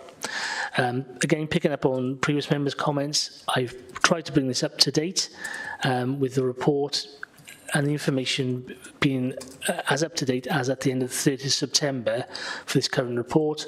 With the previous report provided into Audit Committee was June 2022 for the period 30th September 21.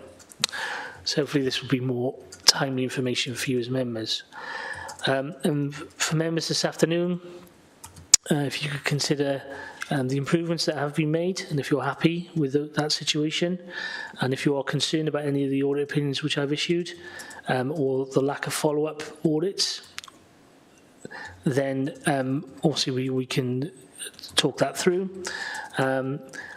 But also to note that within the report, there are 2 limited opinions which have already been called into Governance and Audit Committee, and service managers and the head of service were held to account by you as members for addressing the issues which we picked up and giving you assurances that improvements would be made moving forward.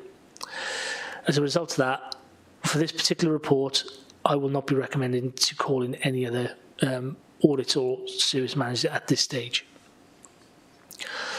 So just to give members a flavour of the number of limited opinions we've issued over the last 3 years, the table in 3.1 shows the number of substantial, considerable, reasonable and limited opinions which we have issued, and the percentage of those overall. So then it varies from year to year, depending on our audit cycle and our plan, but we do try and cover as many services as we possibly can, and establishments across the whole organisation and all services provided.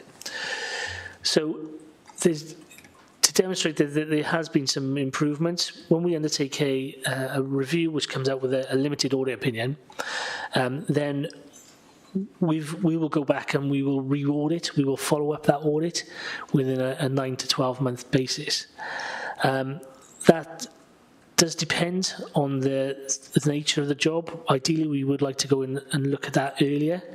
We've done that in the past, and it hasn't proved fruitful in terms of if we go in too soon, then the service manager hasn't had the opportunity to implement the agreed recommendations.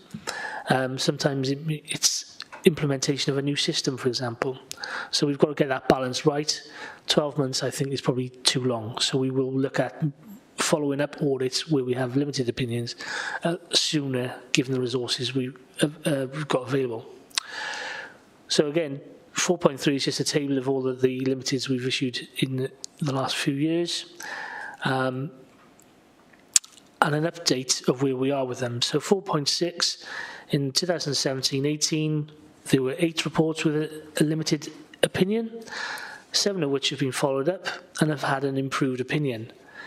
The one relates to events audits, and there's a note there why we haven't followed that up. But in the table, it shows that the one outstanding item, food procurement, has had 2 limited opinions. When we followed that up a second time, that has moved into a considerable opinion, and we issued a draft report in June 2022. So there's a significant improvement in terms of the control environment. Moving on to 2018-19, 6 reports were issued with a limited opinion. All have now been followed up and received more favourable audit opinions. So what I'm reporting into you, Chair, are the audit opinions of the follow-ups which have not been reported into Governance and Audit Committee previously. So we've got Caldecott Castle, had 2 limiteds, now considerable. Agency workers was limited, now reasonable. Health and safety of our authorities' buildings was limited, now considerable. Moving on to 1920, 8 reports were issued with a limited opinion, and some have been followed up and some haven't. The 2 schools noted at the top will be followed up in Q4 of this financial year. Shire Hall was limited, but now has a considerable opinion. Tinton Old Station will be followed up in 23-24. That's a seasonal tourist attraction which we have within Monmouthshire. Caldecott Castle follow-up moved from limited to considerable, and PTU vehicle maintenance moved from limited to substantial. Procurement food follow-up moved from limited to considerable, and direct payments moved from limited to reasonable. So hopefully members will agree that there has been improvements following the audit reports, and service managers have implemented the agreed recommendations to improve this overall service provision. In 2021, there were no limited opinions. In 21-22, there were 2 limited opinions. Members have picked this up previously from my annual report and have, as I said, already called in the service manager and the head of service. For 22-23 so far, up to the first 6 months, no limited opinions have been issued. So that's an overview of where we are, Chair, and I'm happy to take any questions. No, thank you, very, very helpful. First then, Martin, please. Thank you, Andy. As the Chair said, a very helpful report which keeps our eye on the ball for those reports that do get limited assurance reports. I was concerned about the 4.8 and the ones which were still outstanding to be reviewed. I'm even more concerned when you said all follow-up should be done within 12 months because some of these are going to be 3 years.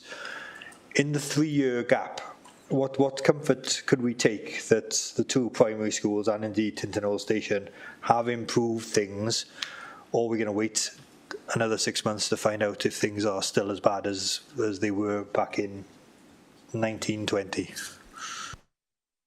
Okay, thank you.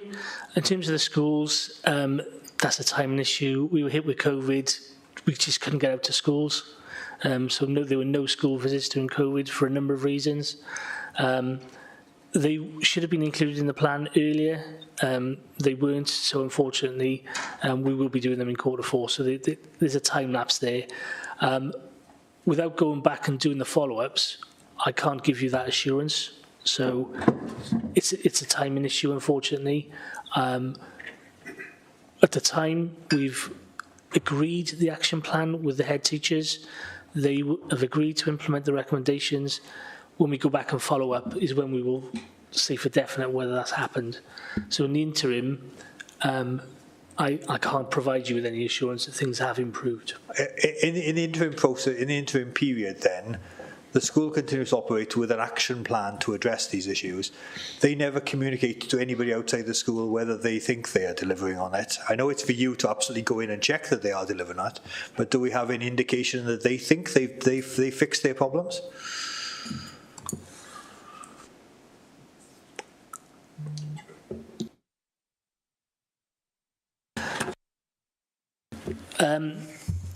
I don't think they do.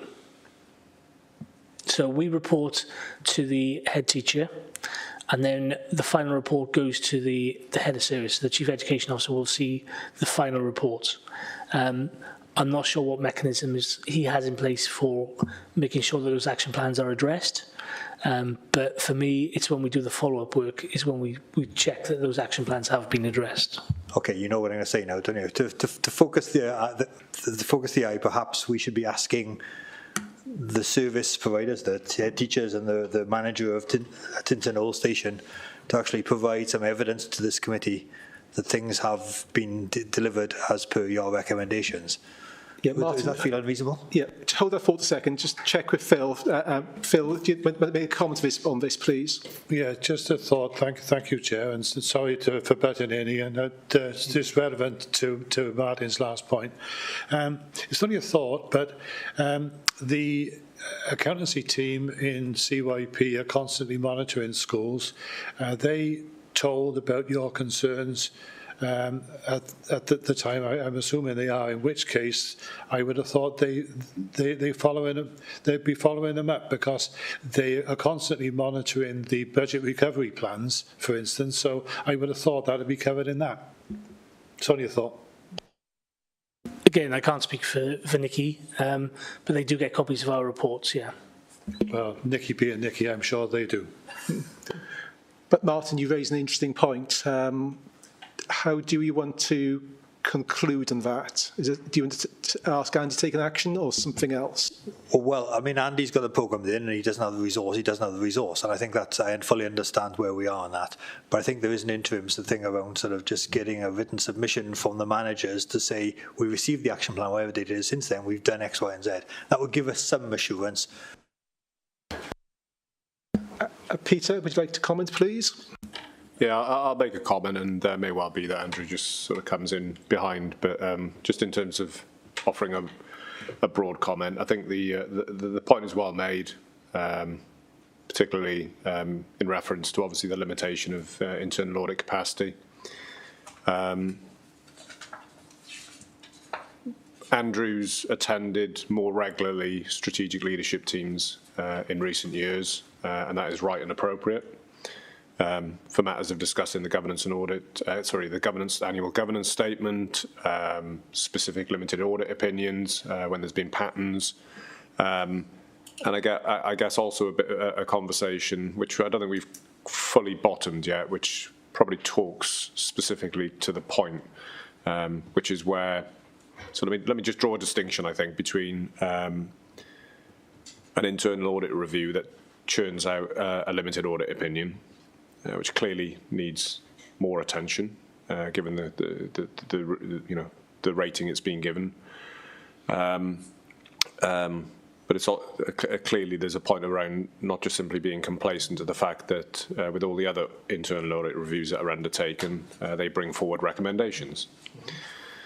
So I think there is a desire, probably on Andrew and myself collectively, in wanting to tackle one and the same point that you're highlighting, which is making sure that I think, and this is the point really, in making sure that we have an effective mechanism, because you could wrap this whole thing up in a world of bureaucracy, and put lots of layers and a lot of administrative resource into play.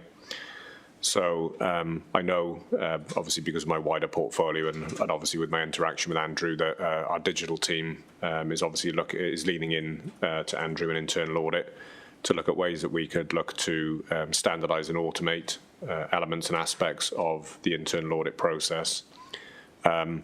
It's my personal and selfish desire to get to a point on that journey whereby when recommendations are brought to the fore, that there is a flagging and tracking mechanism on that. And that places, I guess, an incumbent responsibility, to your point, on being able to get an update back in.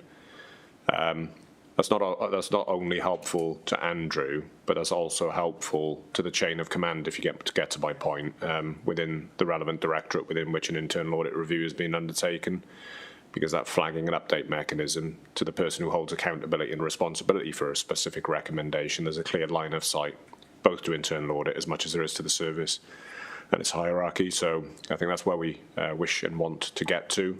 I know we're not there yet, but it's a fair question made, and that's the journey I want to take and get to, and acknowledging, I think, the point that the chair and the committee's made, just in terms of the small internal audit team and resource that we have at our disposal.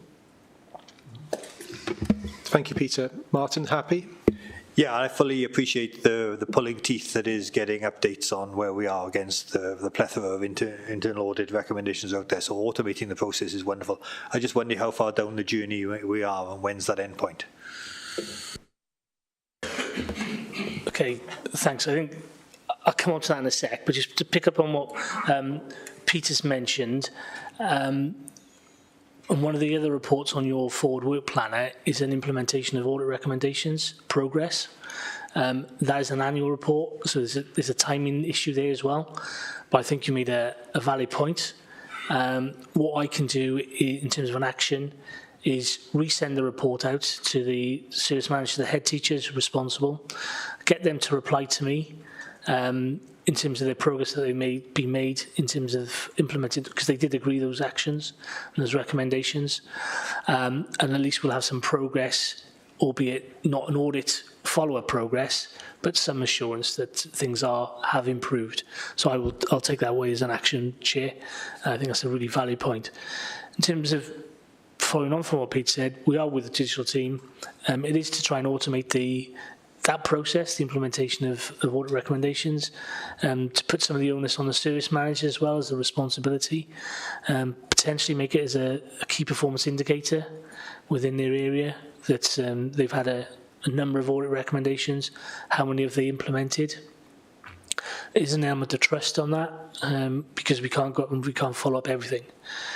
So the information is available, albeit it's not in a timely manner at the moment, but I'll certainly take on board your first comment and take away an action point in terms of resending out the action plan and getting some assurance.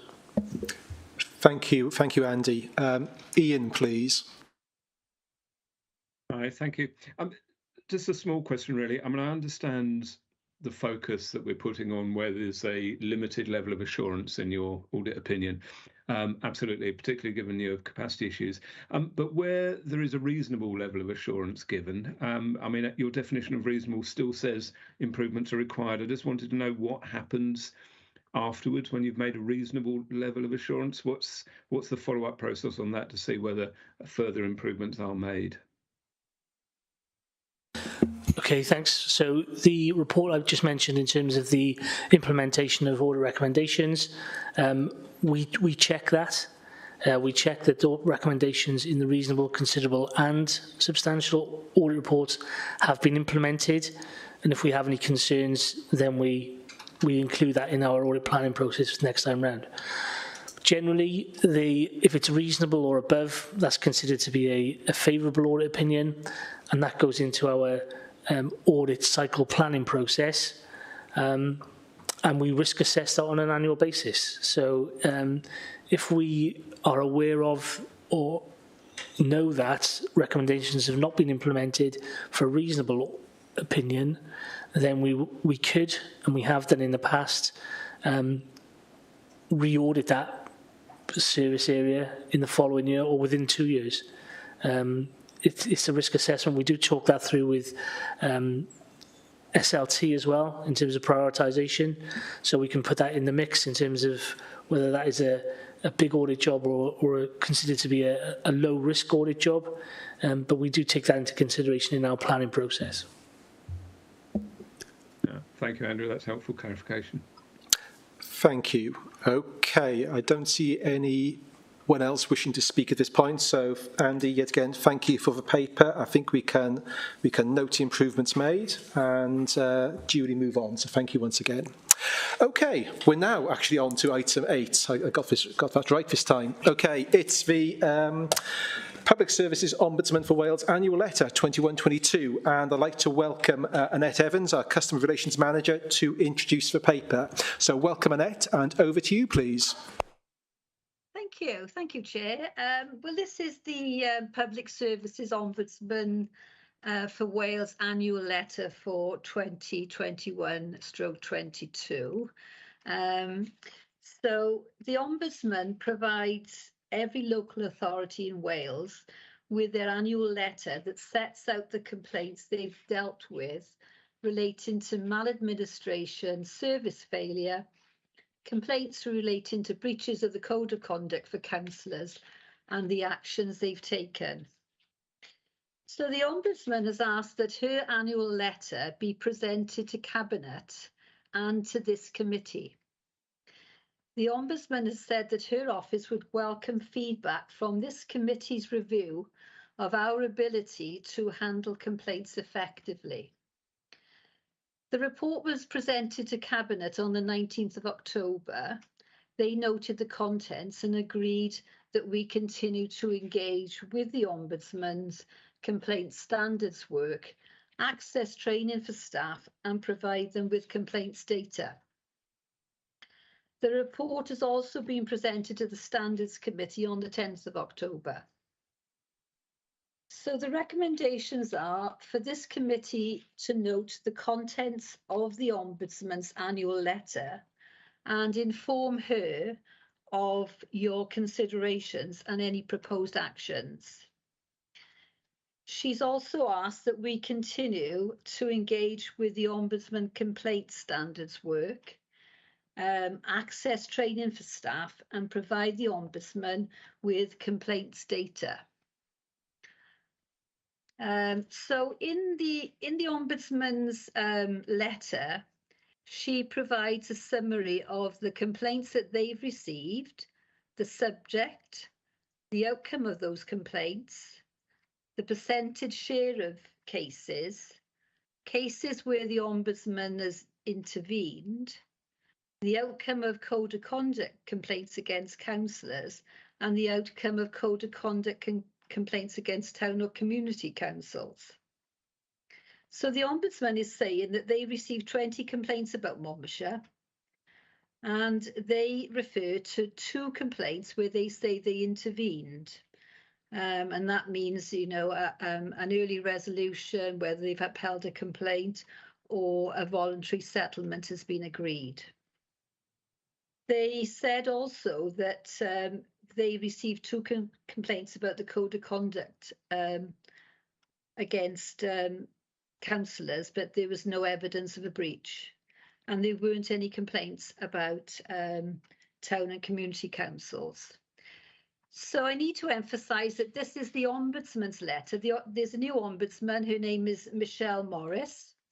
This is her report, not ours.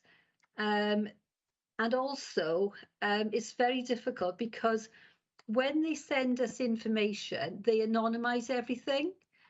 And they say that's because of data protection rules. So very often, I have to guess what it is. When they send us a copy of their outcome, there's no address on there. I have to go from the body of the letter to see if I can guess what it is that they're referring to. Some of the time, most of the time, I can, but now and again I can't. And, you know, people go directly to the Ombudsman's office.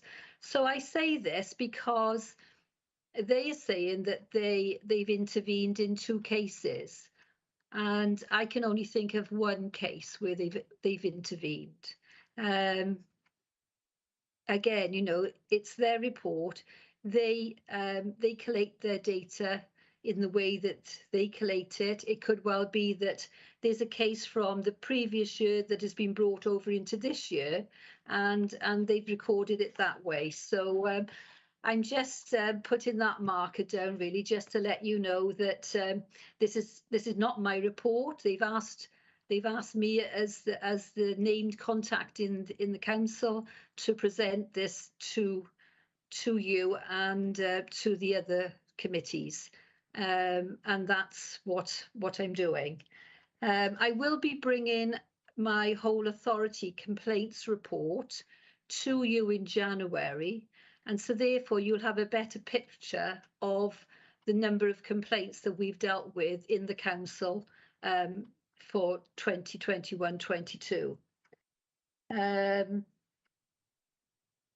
There isn't much more I can say about it, really. I'm just presenting their report to you. So, and where they've asked for those recommendations that I've just mentioned to be acted upon. Okay, thank you, Annette. Very clear, and I feel your pain. Right. Questions and comments, please. Martin. Yeah, thanks. There's one on screen as well. Thank you. That's a really helpful response. And I note that the numbers of complaints received per size of population means quite a good, well, I was going to say, it's a low number of complaints per head of population. That could be construed as good or could be construed as bad, depending on whether we hide the complaints process from Joe Public or they've given up even trying to complain because nothing ever happens.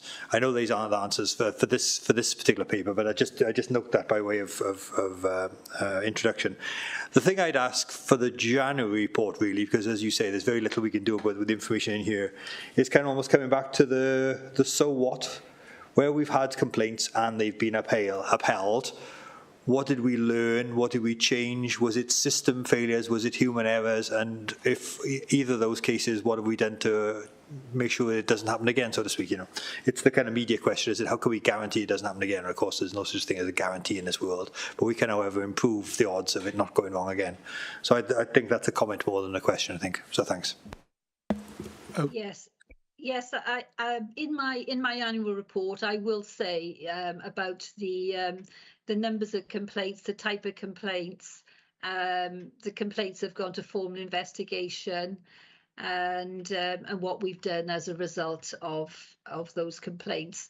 And just what are your comments there about, you know, the low numbers? Yes, that can be construed as we may be hiding you know, our complaints process from people, but every letter that we send out after a stage 2 formal investigation, we always give the Ombudsman's details there, their contact details. So if they're not happy, they can go on to the Ombudsman's office. Okay, thank you, Annette. Just to follow up on Martin's question there, if we turn very quickly to page 3 of the Ombudsman's letter and the 3rd paragraph down, she's asking, I would also welcome feedback on your Governance and Audit Committee's review of the authority's ability to handle complaints effectively. And one assumes we're not in a position currently to do that, but I'm assuming we can do that on the back of receiving your paper in January. Would that be your expectation as well, Annette?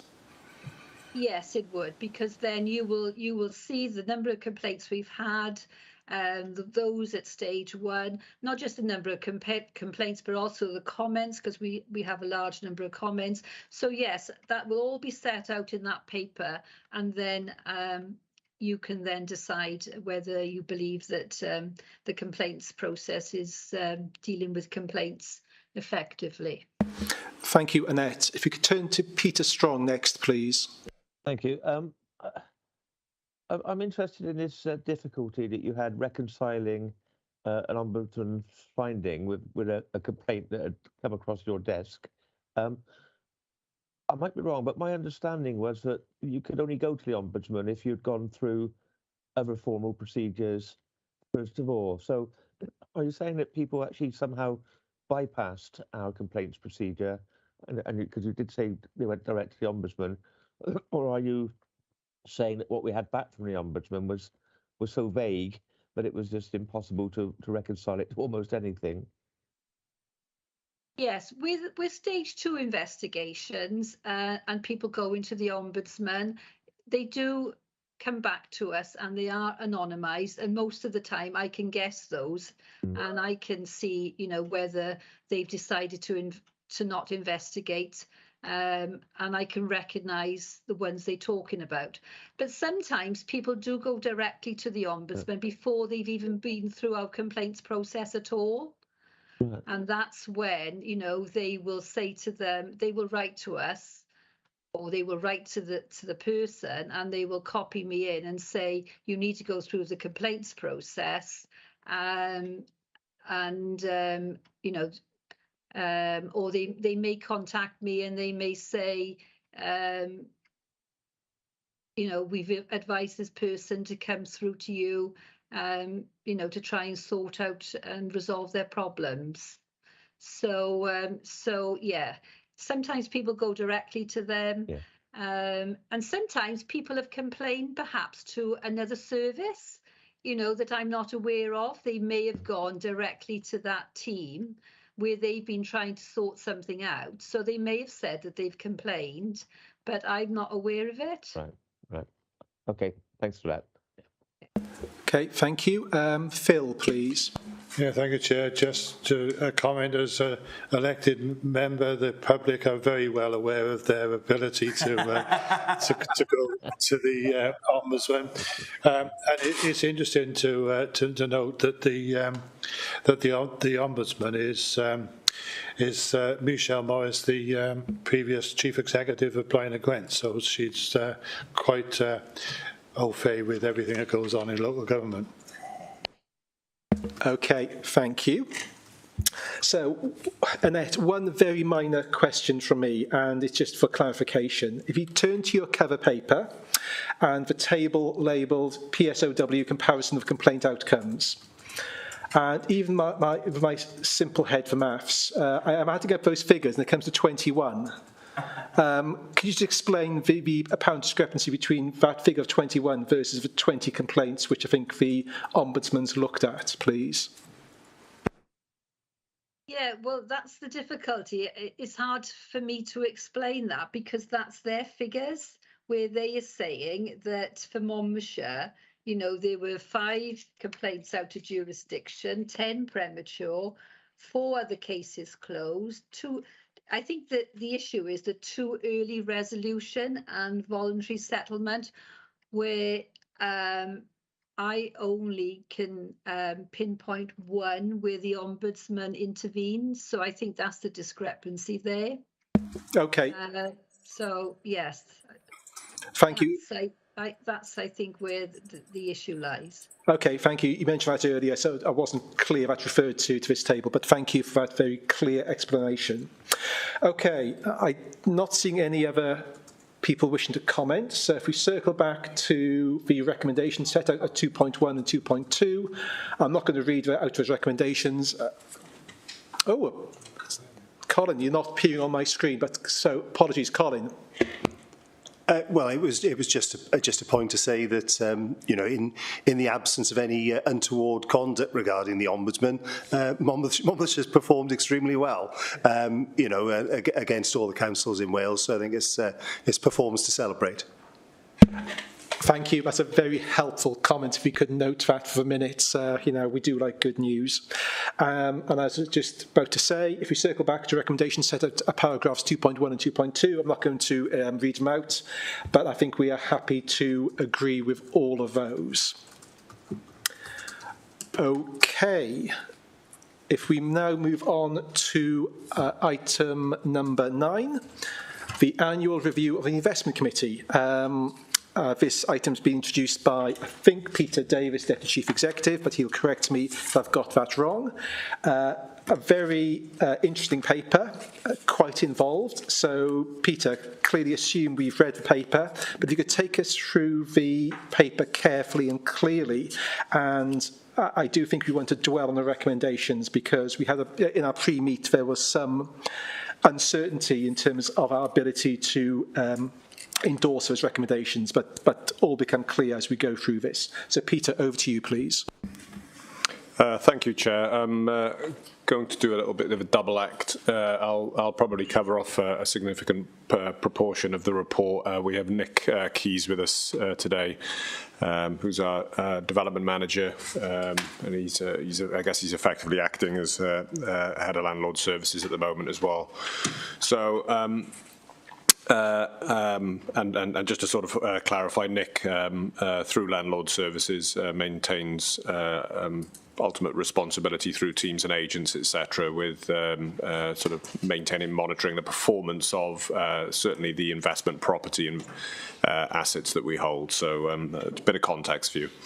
So to the report, I will try to balance out and take heed of your point, Chair, about working on the premise that everybody's read the report. But I think, given the fact that we're still a new committee, you haven't done a full annual cycle of the full work programme, so I think it's probably just worthwhile me just elaborating a little further, just so that you've got a good grounding. So first off, I guess, just to talk to the reason as to why this report is in front of you. I'll talk to the specific purpose and recommendation in a second, but this report is required under the asset investment policy to come in front of Governance and Audit Committee. So just in terms of, leading in part into the report, but just in terms of some of the history here. So in May 2018, Council took a decision to delegate a responsibility down to an investment committee, a subcommittee of Council, to preside over delegated borrowing that was afforded to it of £50 million, with the premise of considering investment decisions that would I guess in turn lead to benefit the council by way of the investment returns, but equally, and as you'll see by some of the decisions that have been taken over the last few years, which have equally some policy angle as well, in terms of whether it's economic development or delivery of digital infrastructure against the council's sort of overarching policy, policy framework. The investment committee was established back then, and the first investment was made quickly thereafter. And just for clarification, the investment committee is made up of the leader of the council, the deputy leader of the council, the cabinet member for resources, and the leaders of the main two, and which we only have two opposition groups now.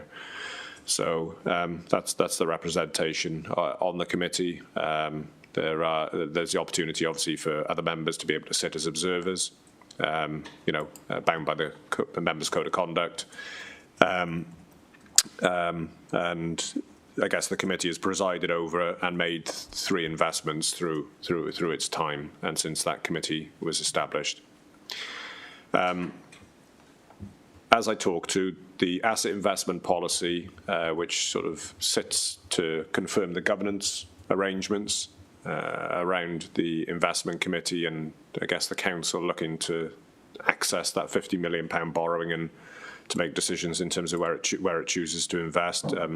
That is all laid out, and there is one specific requirement within that, which is this report coming back to the committee on an annual basis. It's somewhat delayed in this year because of the fact that we've just tripped over, I guess, the 5-year electoral cycle. And there's a lot of business to get through, a lot of induction of committees, such as to get you to a point of bringing this report forward. And that's equally been the case, Chair Committee, with regard to actually bringing the Investment Committee together as well. So the Investment Committee only significantly and purposefully met on the 7th of November, having last met just prior to the election. I want to probably talk to the recommendations, because I think just to talk to them just in brief and then to just reflect on the report, I think hopefully that will bring out the essence, I guess, of your considerations today. So first off, it's to point out one important fact. So I guess the Investment Committee, in the sense of it actively considering any further investments, that is something that has been on pause. It's been on pause since the start of the pandemic. It probably won't be a surprise to many of you as a result of, and we've communicated that, and we did in the previous administration during the pandemic, an explicit decision to press the pause button because of the turbulence, I guess, we were seeing in global, national, local economic sort of markets, property markets, and the like. So clearly, risk and investment risk was high, And it certainly wasn't appropriate for a council to be sort of taking that degree and level of risk. So the reason I touch on that is because to the first recommendation, the investment committee really has operated since the start of a pandemic as just a vehicle to monitor the performance of the investment portfolio that was, which is, as I say, those three core investments that we'll talk to. So whereas I think prior to the pandemic, when this report came to the Governance and Audit Committee, it was centred on the performance, but it was also centred on, the sort of the wider governance arrangements around, acquisitions that were being considered, deliberated over, or acquisitions that were actually being made. That element is not with us at the moment for the reasons I've explained. There is, I guess, a legacy to that in the sense that, rightly, I guess, to the earlier throes of our conversations this afternoon, to the point of internal audit and internal audit's work programme, it's right and appropriate that where a risk-based approach is taken, that it has an interest in, obviously, investment property acquisitions, and internal audit undertook that piece of work previously. The recommendations, I think, were communicated in the last report, but they were clearly in train at that point. And obviously the report talks to the fact that principally that they've been addressed, or they will soon be addressed, I guess, by the fourth recommendation that I'll come on to. The investment committee, on to the third recommendation, it did meet on the 7th of November. It concluded, and this is just broad summary, and I guess Nick can talk to this specifically when he goes through the updates of performance to the principal two investments that we hold in Newport Leisure Park and Castlegate shortly. But the overriding recommendations was one of retaining each of those assets. But Nick can obviously talk to that, as I said, in further detail. And to the fourth recommendation, really, then, which is around proposed changes to the governance structure. And I guess the backdrop, in essence, to that, which I've obviously laid the groundwork for in my opening sort of comments, we have a situation where, number one, the pause button is placed still on any further investment activity.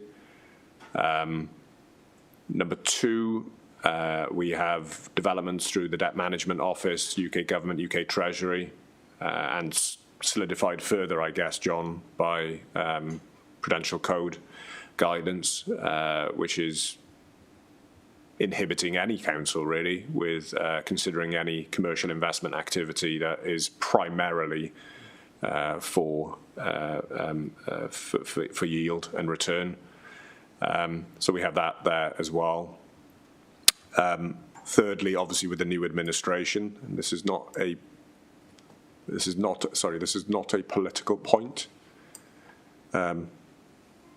It is, I guess, just a case of circumstances that we're now in, given the constraints of the Prudential Code, the actions of the Debt Management Office in the UK Treasury in terms of inhibiting our use of Public Works Loan Board funding for such investments. And the fact that when Council made its decision originally in May 2018, the £50 million of delegated borrowing was made for an initial 3-year period, which has now lapsed. The investments, the 3 investments that I talked to, were made within that 3-year period. So we're at a point, if you get to my point, we are at a point where a conscious decision needs to be taken as to the direction of travel to be taken. Investment activity going forward, given the constraints, the slight straitjacket, I guess, that has been placed on us and other local authorities, investment activity is not going to completely fall away. I think investment activity is going to be much more hardwired into probably policy aims and delivery. So, for example, the delivery of homeless accommodation, which is obviously where we have a key issue and need, or affordable housing, for example. So I think investment activity is going to be more centred into that sort of policy space. And the consequence of all of that is that you don't need an investment committee in order to undertake such investments. And in fact, rightly, that should be within the full public gaze.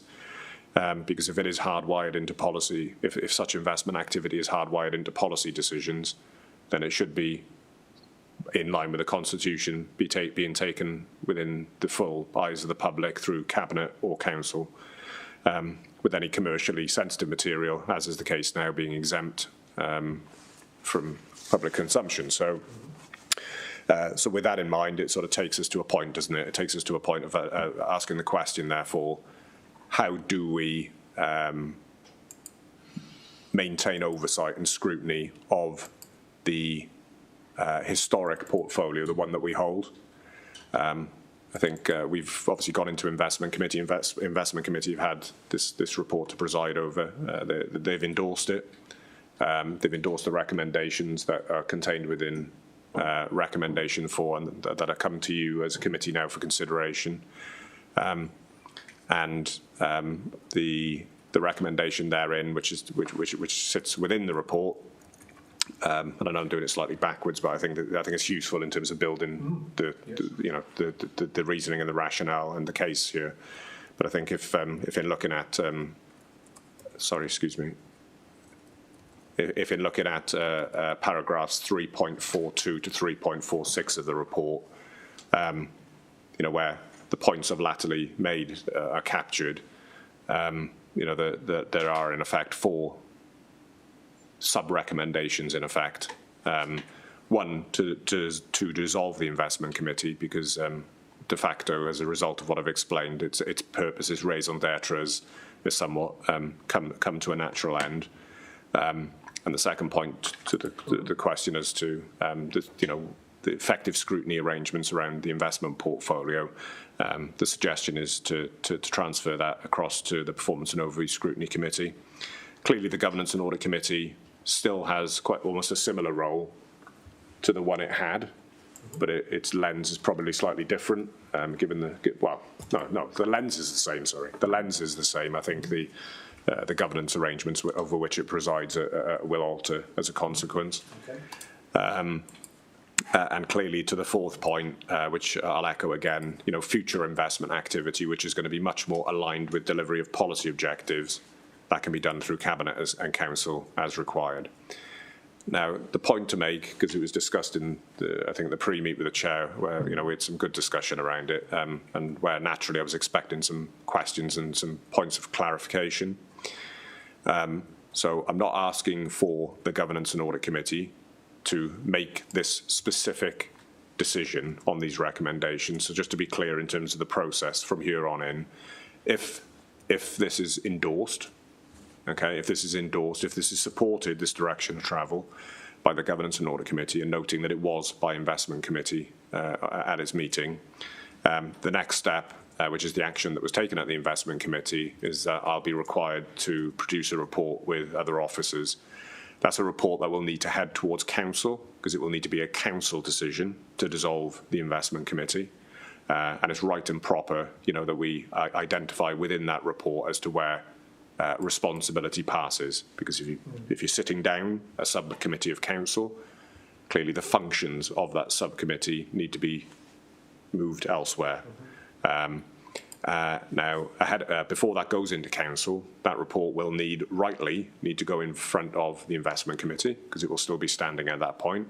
And given that's the extant body that needs to, and subcommittee of Council, it needs to take consideration of, its demise.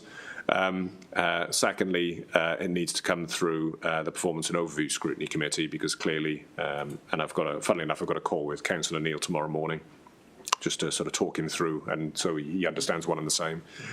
And clearly it'll come through the Scrutiny Committee rightly for consideration. I think there's a sort of general in principle through my exchanges with Councillor Neil that he understands the reasoning and the rationale, and I think there's a support, at least from his perspective as chair, but obviously that'll get tested out in a scrutiny environment.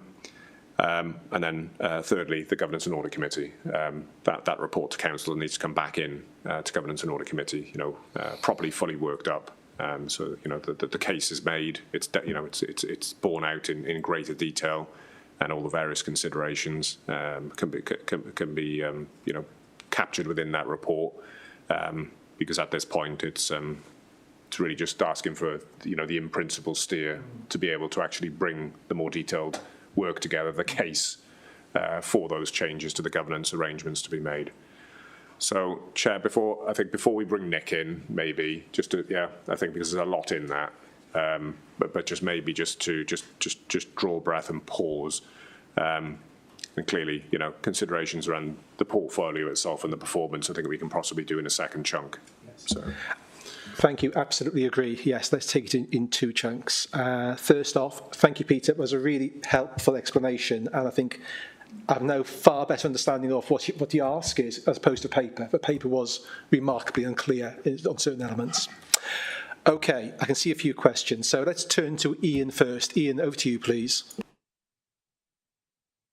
Thanks, actually, Peter. Yeah, and actually, I think your last point maybe clarified this a little bit, but I suppose my concern was if we were going to endorse this direction in terms of the governance arrangements, the lack of an options appraisal I thought was a bit stark in terms of how we make that decision. I understand you're saying actually a more detailed paper will come to Council and back to us in the future, but even at this stage, asking for an options appraisal, without an options appraisal, but you want an endorsement, was my question. I think within that, it's also just that I can understand the role of, as you said, where we're just scrutinising our existing investments, that performance and overview committee will be able to do that role adequately once that's clarified how that would work. I suppose it still isn't quite clear to me how any new investment decisions might be made and whatever process. And I know you said it will just go through the Constitution, but these are maybe things that haven't been considered fully in the Constitution. In the absence then of the terms of reference set out for the investment committee, is how would those processes be clarified in terms of constitutionally for the decision making in the future? I suppose it's that side of things that I'm concerned about. I'm not sure if now is the time to also raise a couple of other points. One about the new new regulations around the borrowing restrictions on borrowing for commercial, for primarily for yield. My understanding from the Treasury briefing that we had the other day that not only is that restricted, but where we have existing investments for yield in place, we're supposed to do an annual review of those investments and about whether a decision on whether to continue them or not. Now, clearly, we'd probably want to continue them at this stage because it wouldn't be a good opportunity to sell them. But I wondered why that's not in the that decision's not specifically minuted in the annual review. And then I've got maybe another question, perhaps I'll come back to later, about the performance of some of the existing investments, particularly the Broadway one, and about whether the conditionality, the purpose for that investment is actually being fulfilled. But we'll come back to that later. Thank you. Thank you, Councillor Chandler. So, to your first point, options appraisal, I think, is a given, and within the robustness of a report that needs to come back in front of full council, together with all other elements that you would naturally expect to feature. So, I think that's number one. I think to the second point, really, I think it's worthwhile just echoing. So let's use the frame commercial investments. As in the history lesson I gave earlier, in May 2018, the council made a very conscious decision. Prior to May 2018, the council has made, as Councillor Murphy well knows, investments in Oak Grove Solar Farm, Raglan Cattle Market, industrial units, its County Farms portfolio, Innovation House. Yeah, Innovation House. All of which were decisions that were made through Cabinet and Council as necessary, within the realms of the Constitution. And And therefore, if I go in May 2018, pre-May 2018, clearly there was select committees then rather than what they're now called scrutiny committees, and they would have presided over, through either the budget monitoring or otherwise, such investments. The reason as to why an investment committee was specifically established was because of the intent, I think, the significance of the intent to delegate a level of significant amount of borrowing for the purpose of, in part, delivering policy objective, but equally significantly delivering yield. It was right and proper, given the sensitivities, the commercial sensitivities bound around that was dealt with through an investment committee, which had the strength and robustness of governance arrangements that it did. We have the Constitution still now. The fact that we stand down a subcommittee of Council, the investment committee, we have the political architecture and machinery through Council and Cabinet decisions being made to make those in the public gaze. And if there are matters of commercial sensitivity, and we've got to strike the right balance, we try in those circumstances. So if I take something like affordable housing, I would not pink paper for the benefit of the public. Pink papered reports are exempt, but I would not pink paper in full a covering report and all appendices on a report on affordable housing.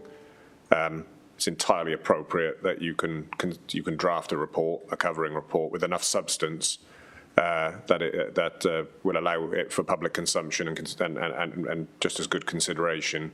But there may be appendices which are commercially sensitive, which are available to those that are obviously presiding over it, Cabinet or Council or otherwise. But it's not for general public consumption. So you can still achieve the same outcomes through Council and Cabinet as you would have done through an investment committee.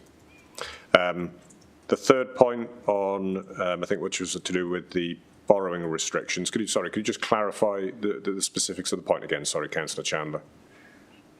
Yeah, so it was on the new restrictions on the PWLB borrowing that's obviously that you've noted that we can't that any new borrowing can't be used for investments primarily for yield. But my understanding of the briefing we had the other week was that also gives an obligation where there is existing investments. You're not obliged to sell them, but you do need to review them annually in terms of whether they should be sold. And clearly, we don't want to sell them in this particular economic environment. But there was no note of that decision in the report. So I wondered whether that should have been more explicitly acknowledged. Back to the previous report, the issue though about decision making. I suppose my point was about pre-decision scrutiny. Really, for any investment decisions, but that was just to have that clarification, I suppose, set out in the process. But that's all right. Well, thank you, Councillor Chandler. I mean, I guess if I think in the main, I think if it's going to be an investment that countenances borrowing, then it's going to be a council decision anyway. So there is a question mark as to whether you need scrutiny ahead of that, because obviously you've got everybody within the chamber taking consideration of the report. Cabinet clearly, if there is something that whereby we're using funds that or funding that is available that only requires a cabinet decision, then yeah, I think it's entirely appropriate for pre-decision scrutiny to take place. To the point of borrowing restriction, I'll let John come in on the modification point specifically. The point I'll make on the sort of annual review element is to highlight that. This is one of the reasons as to why there's the annual review that comes in front of Governance and Audit Committee. But secondly, just to highlight that as per one of the recommendations to provide verbal update on the conclusions reached of the Investment Committee that's just been held. They agreed, they've obviously considered the updates that have been provided by officers in terms of investment performance, risk, market conditions, etc., and they've drawn conclusion both for all the investments that those investments continue to be held. So hopefully closing the loop on that. But I'll hand over to John just specifically in terms of that modification point. Yeah, thanks, Peter. It's still a little bit of a grey area in terms of the PWLB guidance. I think it infers that access to the PWLB should not be made where significant modification is going to be made to existing commercial investments.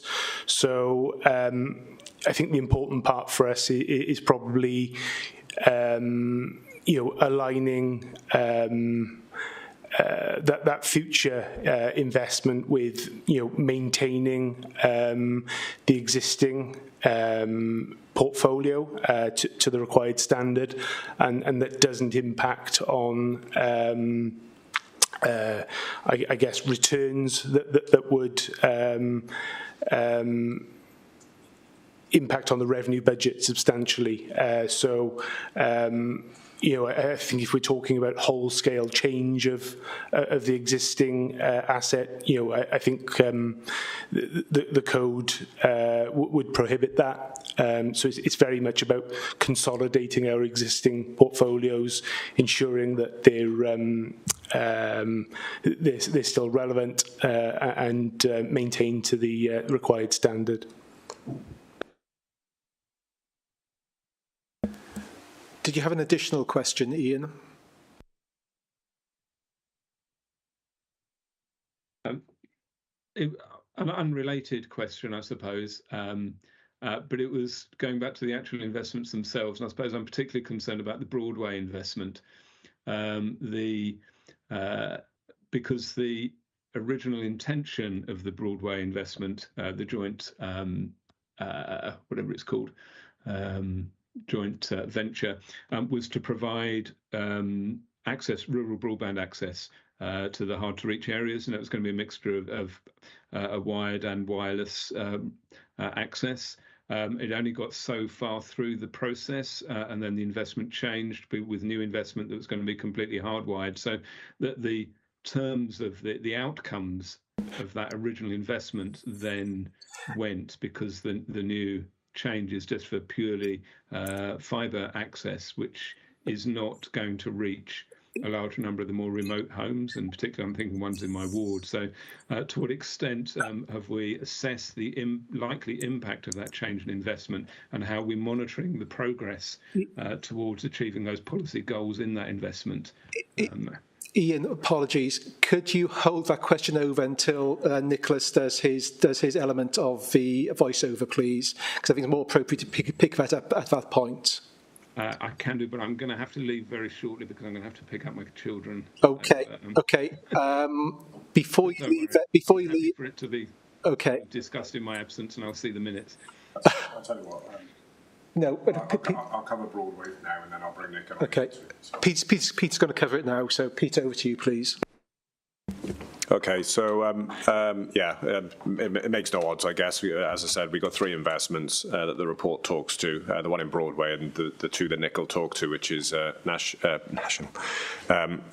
Newport Leisure Park and Castlegate Business Park. Right. So just in terms of Broadway, and I think as the report talks to, we made a 1.9. We entered into a £1.9 million commercial loan with Broadway partners. Now that was it's a pretty significant policy decision, really, which was one around the fact that Monmouthshire had not benefited on an equal footing, I guess, to other parts of Wales with what was then Superfast Cymru rollout, which saw fibre broadband rollout across Wales. Due to the rurality of Monmouthshire, I think we were running at the point at which we started our engagement with Broadway. I think the county was looking at about 70% in terms of meeting the sort of threshold, which is, I think, 30 meg speeds and above. Whereas other parts of Wales were up in 95% plus in terms of rollout. We weren't satisfied with the subsequent rollouts that were being made by BT and through Welsh Government subsidy, that we were going to actually really deal with those that were still most digitally disadvantaged within our county, given its rurality, etc. So we we'd had a history, I guess, through the Rural Development Programme, other pilot initiatives, etc., in terms of trialling and testing other technologies. Broadway offered a very unique solution in terms of being able to provide very high quality point-to-point wireless broadband. So, and clearly, I think you can understand this, trying to deliver fibre to the premise in a very remote property in Monmouthshire is incredibly expensive, not commercially attractive, certainly to an open reach to undertake. Whereas you'd be putting tens and tens and tens of millions of pounds into having to do that across Monmouthshire. That wasn't something that we were seeing flooding into Monmouthshire at that point in time. So we worked with Broadway. They put a proposition to us which looked to create, there was the opportunity to put a core network in place which allowed this mast infrastructure across Monmouthshire, and it allowed from that mast infrastructure for them to beam this high quality wireless broadband into communities that otherwise would not get good speeds. The construct of the deal was a £1.9 million commercial loan predicated on 4 tranches of investment being released to it. They had to trigger and clear 4 separate hurdles, conditions precedent embedded in each of the hurdles in order to get them to access that investment. At this point, we have released 2 of those tranches of investment. We have paused in releasing any further investment, and I'll talk to that in a second as to Councillor Chandler's point. There was also a revolving credit facility that was made available to them. That was because of the delay in Broadway being able to access UK Government DCMS's voucher scheme. So to explain that in simple terms, they make an application on behalf of a household for a voucher. DCMS considers the application, it approves it, and then, for some unknown reason, it takes an awful long time for that money to actually come through. But either way up, that presents a cash flow issue for a company such as Broadway. So we agreed to put a revolving credit facility in on the predicate on the basis of them being able to demonstrate that the vouchers had been secured. It's just that they just didn't have the cash yet. So we were able to make that available to them. Right. So that takes us to a point. What happened then, subsequent to us entering into the agreements, was that Broadway were entered into negotiations with a financier that operates in the fibre broadband market. And as you can see in the report, they've attracted a very significant amount of investment. There's a significant proportion of that. Think from memory, £30 million-ish that will make its way into Monmouthshire. But the direction of travel that that company is now taking, having effectively sort of acquired Broadway in a sense, the former founder is now taking a different role in the company, and they've got a new chief executive who I met only a day or 2 before the last investment committee. So to Councillor Chandler's point, the company's taking a different direction of travel. So we entered into a commercial loan with them within the throes of trying to use their very unique, their USP in terms of wireless point-to-point. They've obviously secured significant levels of investment, and that investment has taken them far more into the fibre, the full fibre sort of world. The tricky aspect now is that, and I've said this very straight, to Broadway and the chief executive. There's no issue with making this point publicly, but I guess the council needs to be satisfied, before it considers, well, either A, whether it releases any further investment, or B, as to whether it acts to recall the investment that it's made to date, as in the first 2 tranches. That discussion is ongoing at the moment. It's only been a couple of weeks since I met with the Chief Executive, and he and his team are going to do a piece of work looking at potentially, well, to your point, Councillor Chandler, of options, looking at the options that might be available. And it will be down to, I guess, us as a council to determine as to whether we want to take up any of those options and make variation to the terms of the original loan, or whether we wish to actually draw a line, which I think the Chief Exec understands that we might be well entitled to make, and in which case, you know, we recover the investment back. But as we stand at the moment, which gives you confidence, they've repaid the revolving credit facility. They have made good, and they are paying since the initial holiday that they had on loan payments. They are making the loan payments as and when required. And the council is sat on a commercial loan, which is generating a market rate of interest. So I've got no issue in that respect, but it's to the point you make, I think, Councillor Chandler, at the outset. You know, there are some decisions to be made, but clearly we're waiting on Broadway to present those options back so that we can duly consider them. Thanks, Peter, for that explanation. Obviously, it's an issue of concern for me in my ward, because at the moment there's little evidence that Broadway have reached this part of Monmouthshire, and it's left a lot of my residents quite high and dry without proper access. So any resolution we can get to this would be greatly appreciated. Yeah, so it's just one final quick point. So there's, you know, the comment the Chair made earlier in terms of we like positives. So the positive that's come out of this is, I guess, where UK government has moved its position itself in terms of its gigabit agenda. The vouchers and the funding that's being made available to companies obviously wanting to invest in full fibre. You know, that funding is geared around that. And the consequence for Monmouthshire is that we've seen the likes of Oggy, Openreach, Oggy was previously Spectrum, Openreach and Broadway now being significantly invested in and significantly investing in Monmouthshire in terms of full fibre. So the situation that we had when we originally invested in Monmouthshire, in Broadway, where the report talks to about 11,000 properties which were not with the requisite connectivity, that figure, by our latest estimates, is down to less than 2,000. The question, therefore, is, and sorry, Councillor Chandler, that's in the plans, the open market review that's just been done, and that those companies have provided information that their 3-year forecast for rollout means that those a significant proportion of those properties will be connected. The question therefore still remains for the council in its digital infrastructure plan. What, if anything, does it want to do to assist those hard to reach, the remaining just under 2,000? Okay, you satisfied, Ian?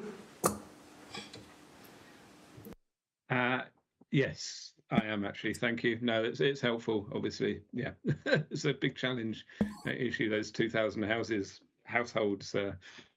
Will still be a big proportion of them will be in my area, I suspect. But anyway, that's fine. I shall wait further developments with bated breath. Apologies, I do need to leave now, though.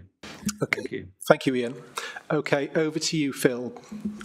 I was going to pick up on the point about whether or not the investment committee needed to continue to exist. As a member of it from its inception, I've probably got more of an idea of where it is or where it was than anybody else around here. I'm satisfied personally that it no longer has its purpose.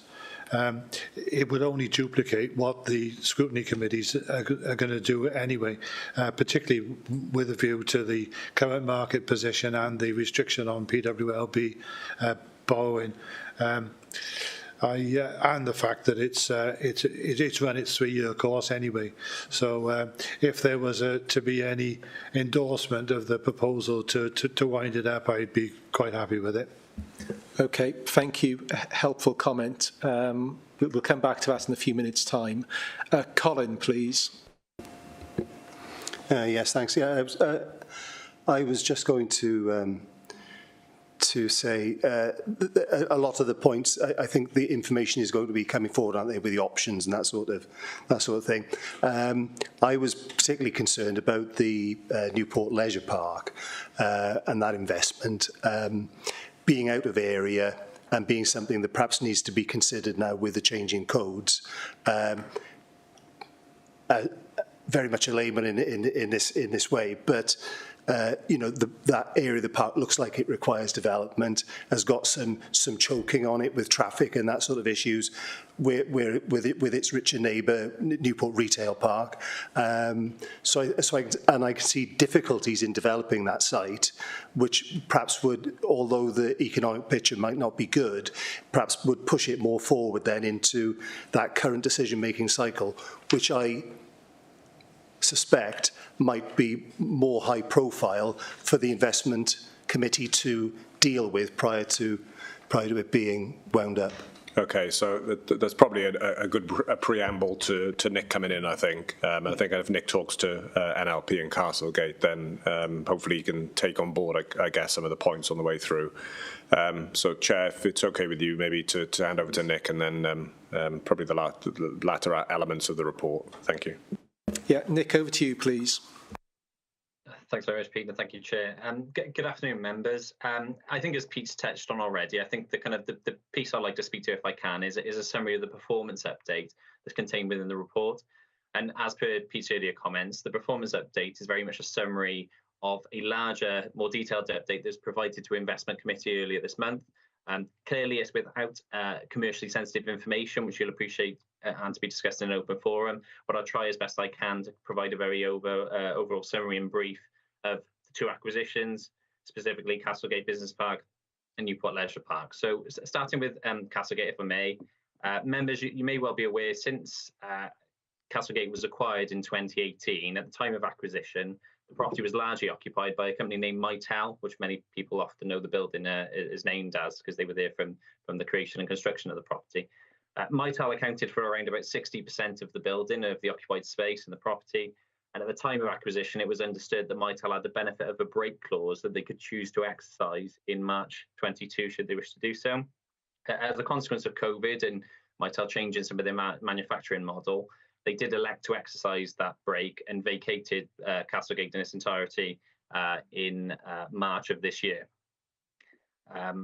Clearly, obviously, that created a significant void for Monmouthshire to fill, and we kind of commenced then a very detailed marketing strategy with a view to reducing voids. And I'm pleased to say that in July of this year, we were able to secure the expansion of an existing tenant, a Wonder Group. Wonder Group are an underfloor heating manufacturer who first moved into the property and became a tenant after Monmouthshire had acquired the property. The letting to Wonder Group, to speak in terms of space, Mitel occupied around about 138,000 square feet. 90,000, approximately 90,000 of which Wonder Group have now moved into or expanded into. And that's the single largest industrial or warehouse letting that's taken place in Wales this year. So it's a significant letting to achieve. We have a number of ongoing live inquiries for the space, and obviously we remain very committed to try and reduce the remainder of the voids. Since the drafting of the report, there's actually been a further letting, or rather we progressed to draft terms, has terms agreed for very small lettings. So the details contained within the report are actually slightly improved from the draft when it was issued, albeit very slightly. And as I said, obviously we continue to receive a kind of good level of interest for the remaining space. Newport Leisure Park, in contrast, as you'll appreciate, it was disproportionately affected by the consequences of COVID, given that it is a leisure park and the majority of our tenants were unable to trade for a period of time. Welsh Government's COVID hardship fund has offset any rental losses that we incurred for that period or may have occurred. And now the majority of our tenants, or nearly all of our tenants, are back to trading and therefore have continued to settle arrears and the like. You'll note within the report that I have captured the fact that 2 of our existing tenants currently are in arrears, and we're actively in negotiations with those tenants to agree to a solution to resolve that debt. The report equally confirms that planning approval has been granted for the letting of the former Frankie and Benny's unit, for those who are familiar with the Newport Leisure Park, to the Magic Bean Company, who are currently trading at Starbucks.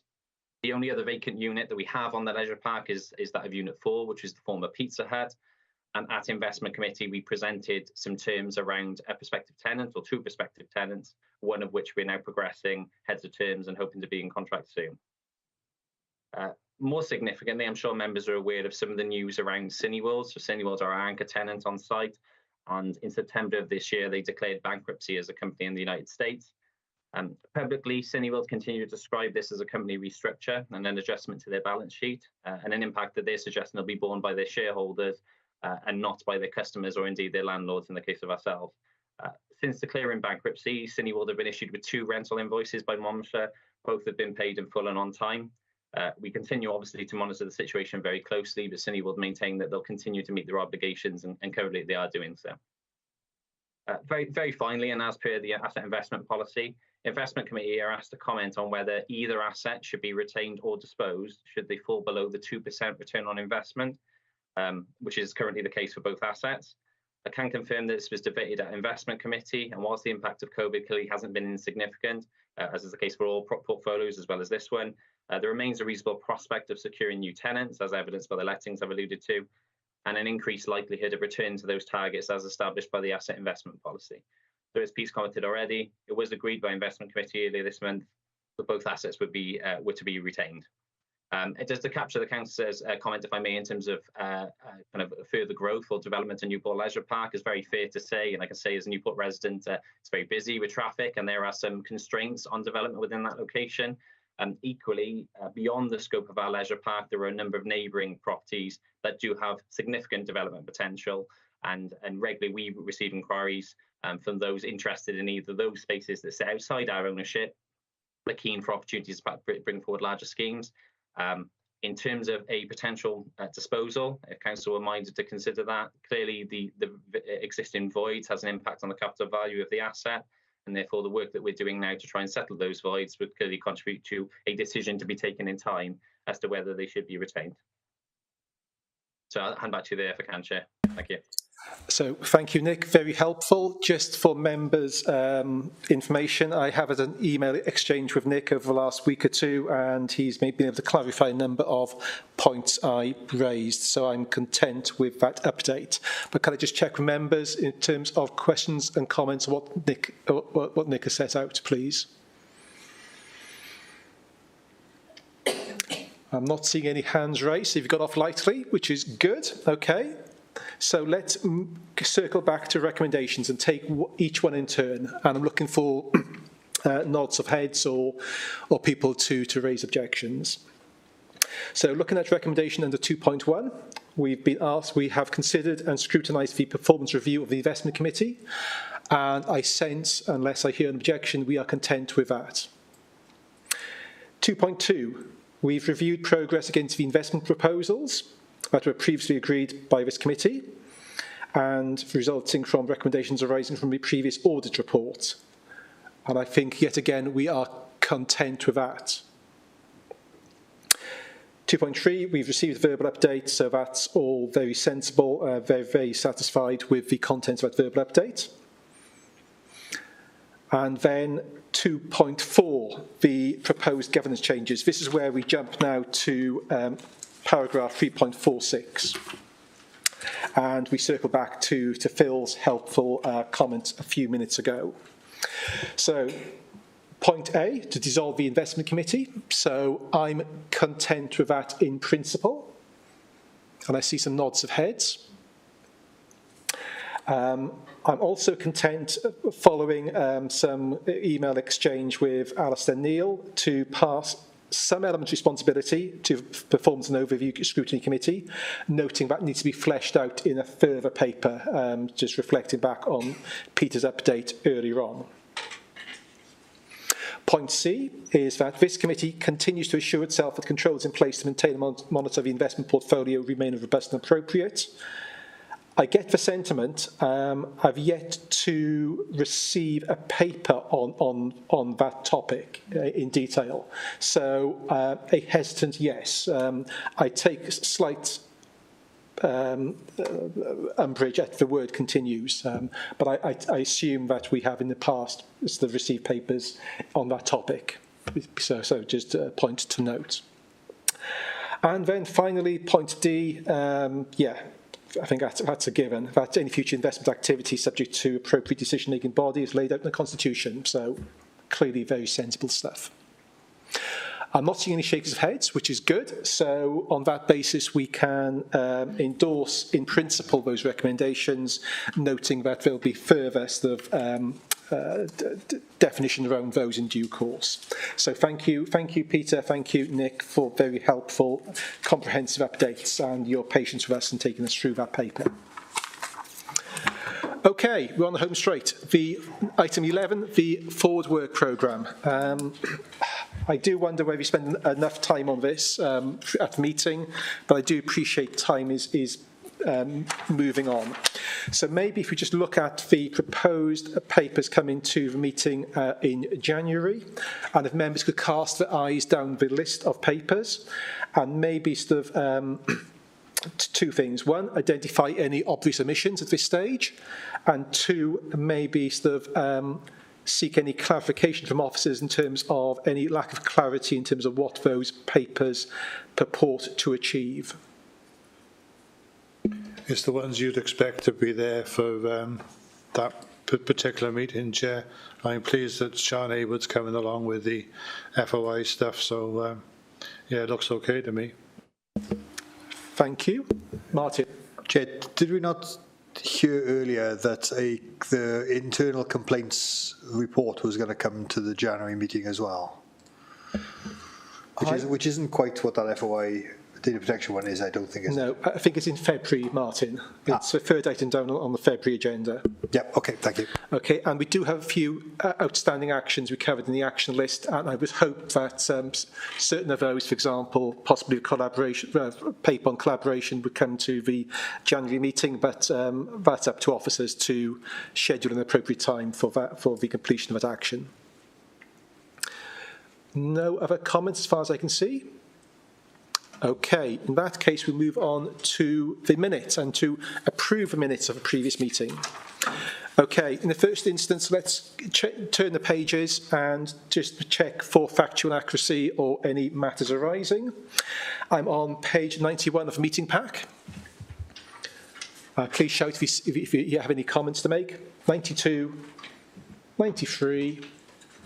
I'm going too quickly. I'll slow down. It's there somewhere. Page 94, 95, 96, 97, 98, 99, 100, and 101.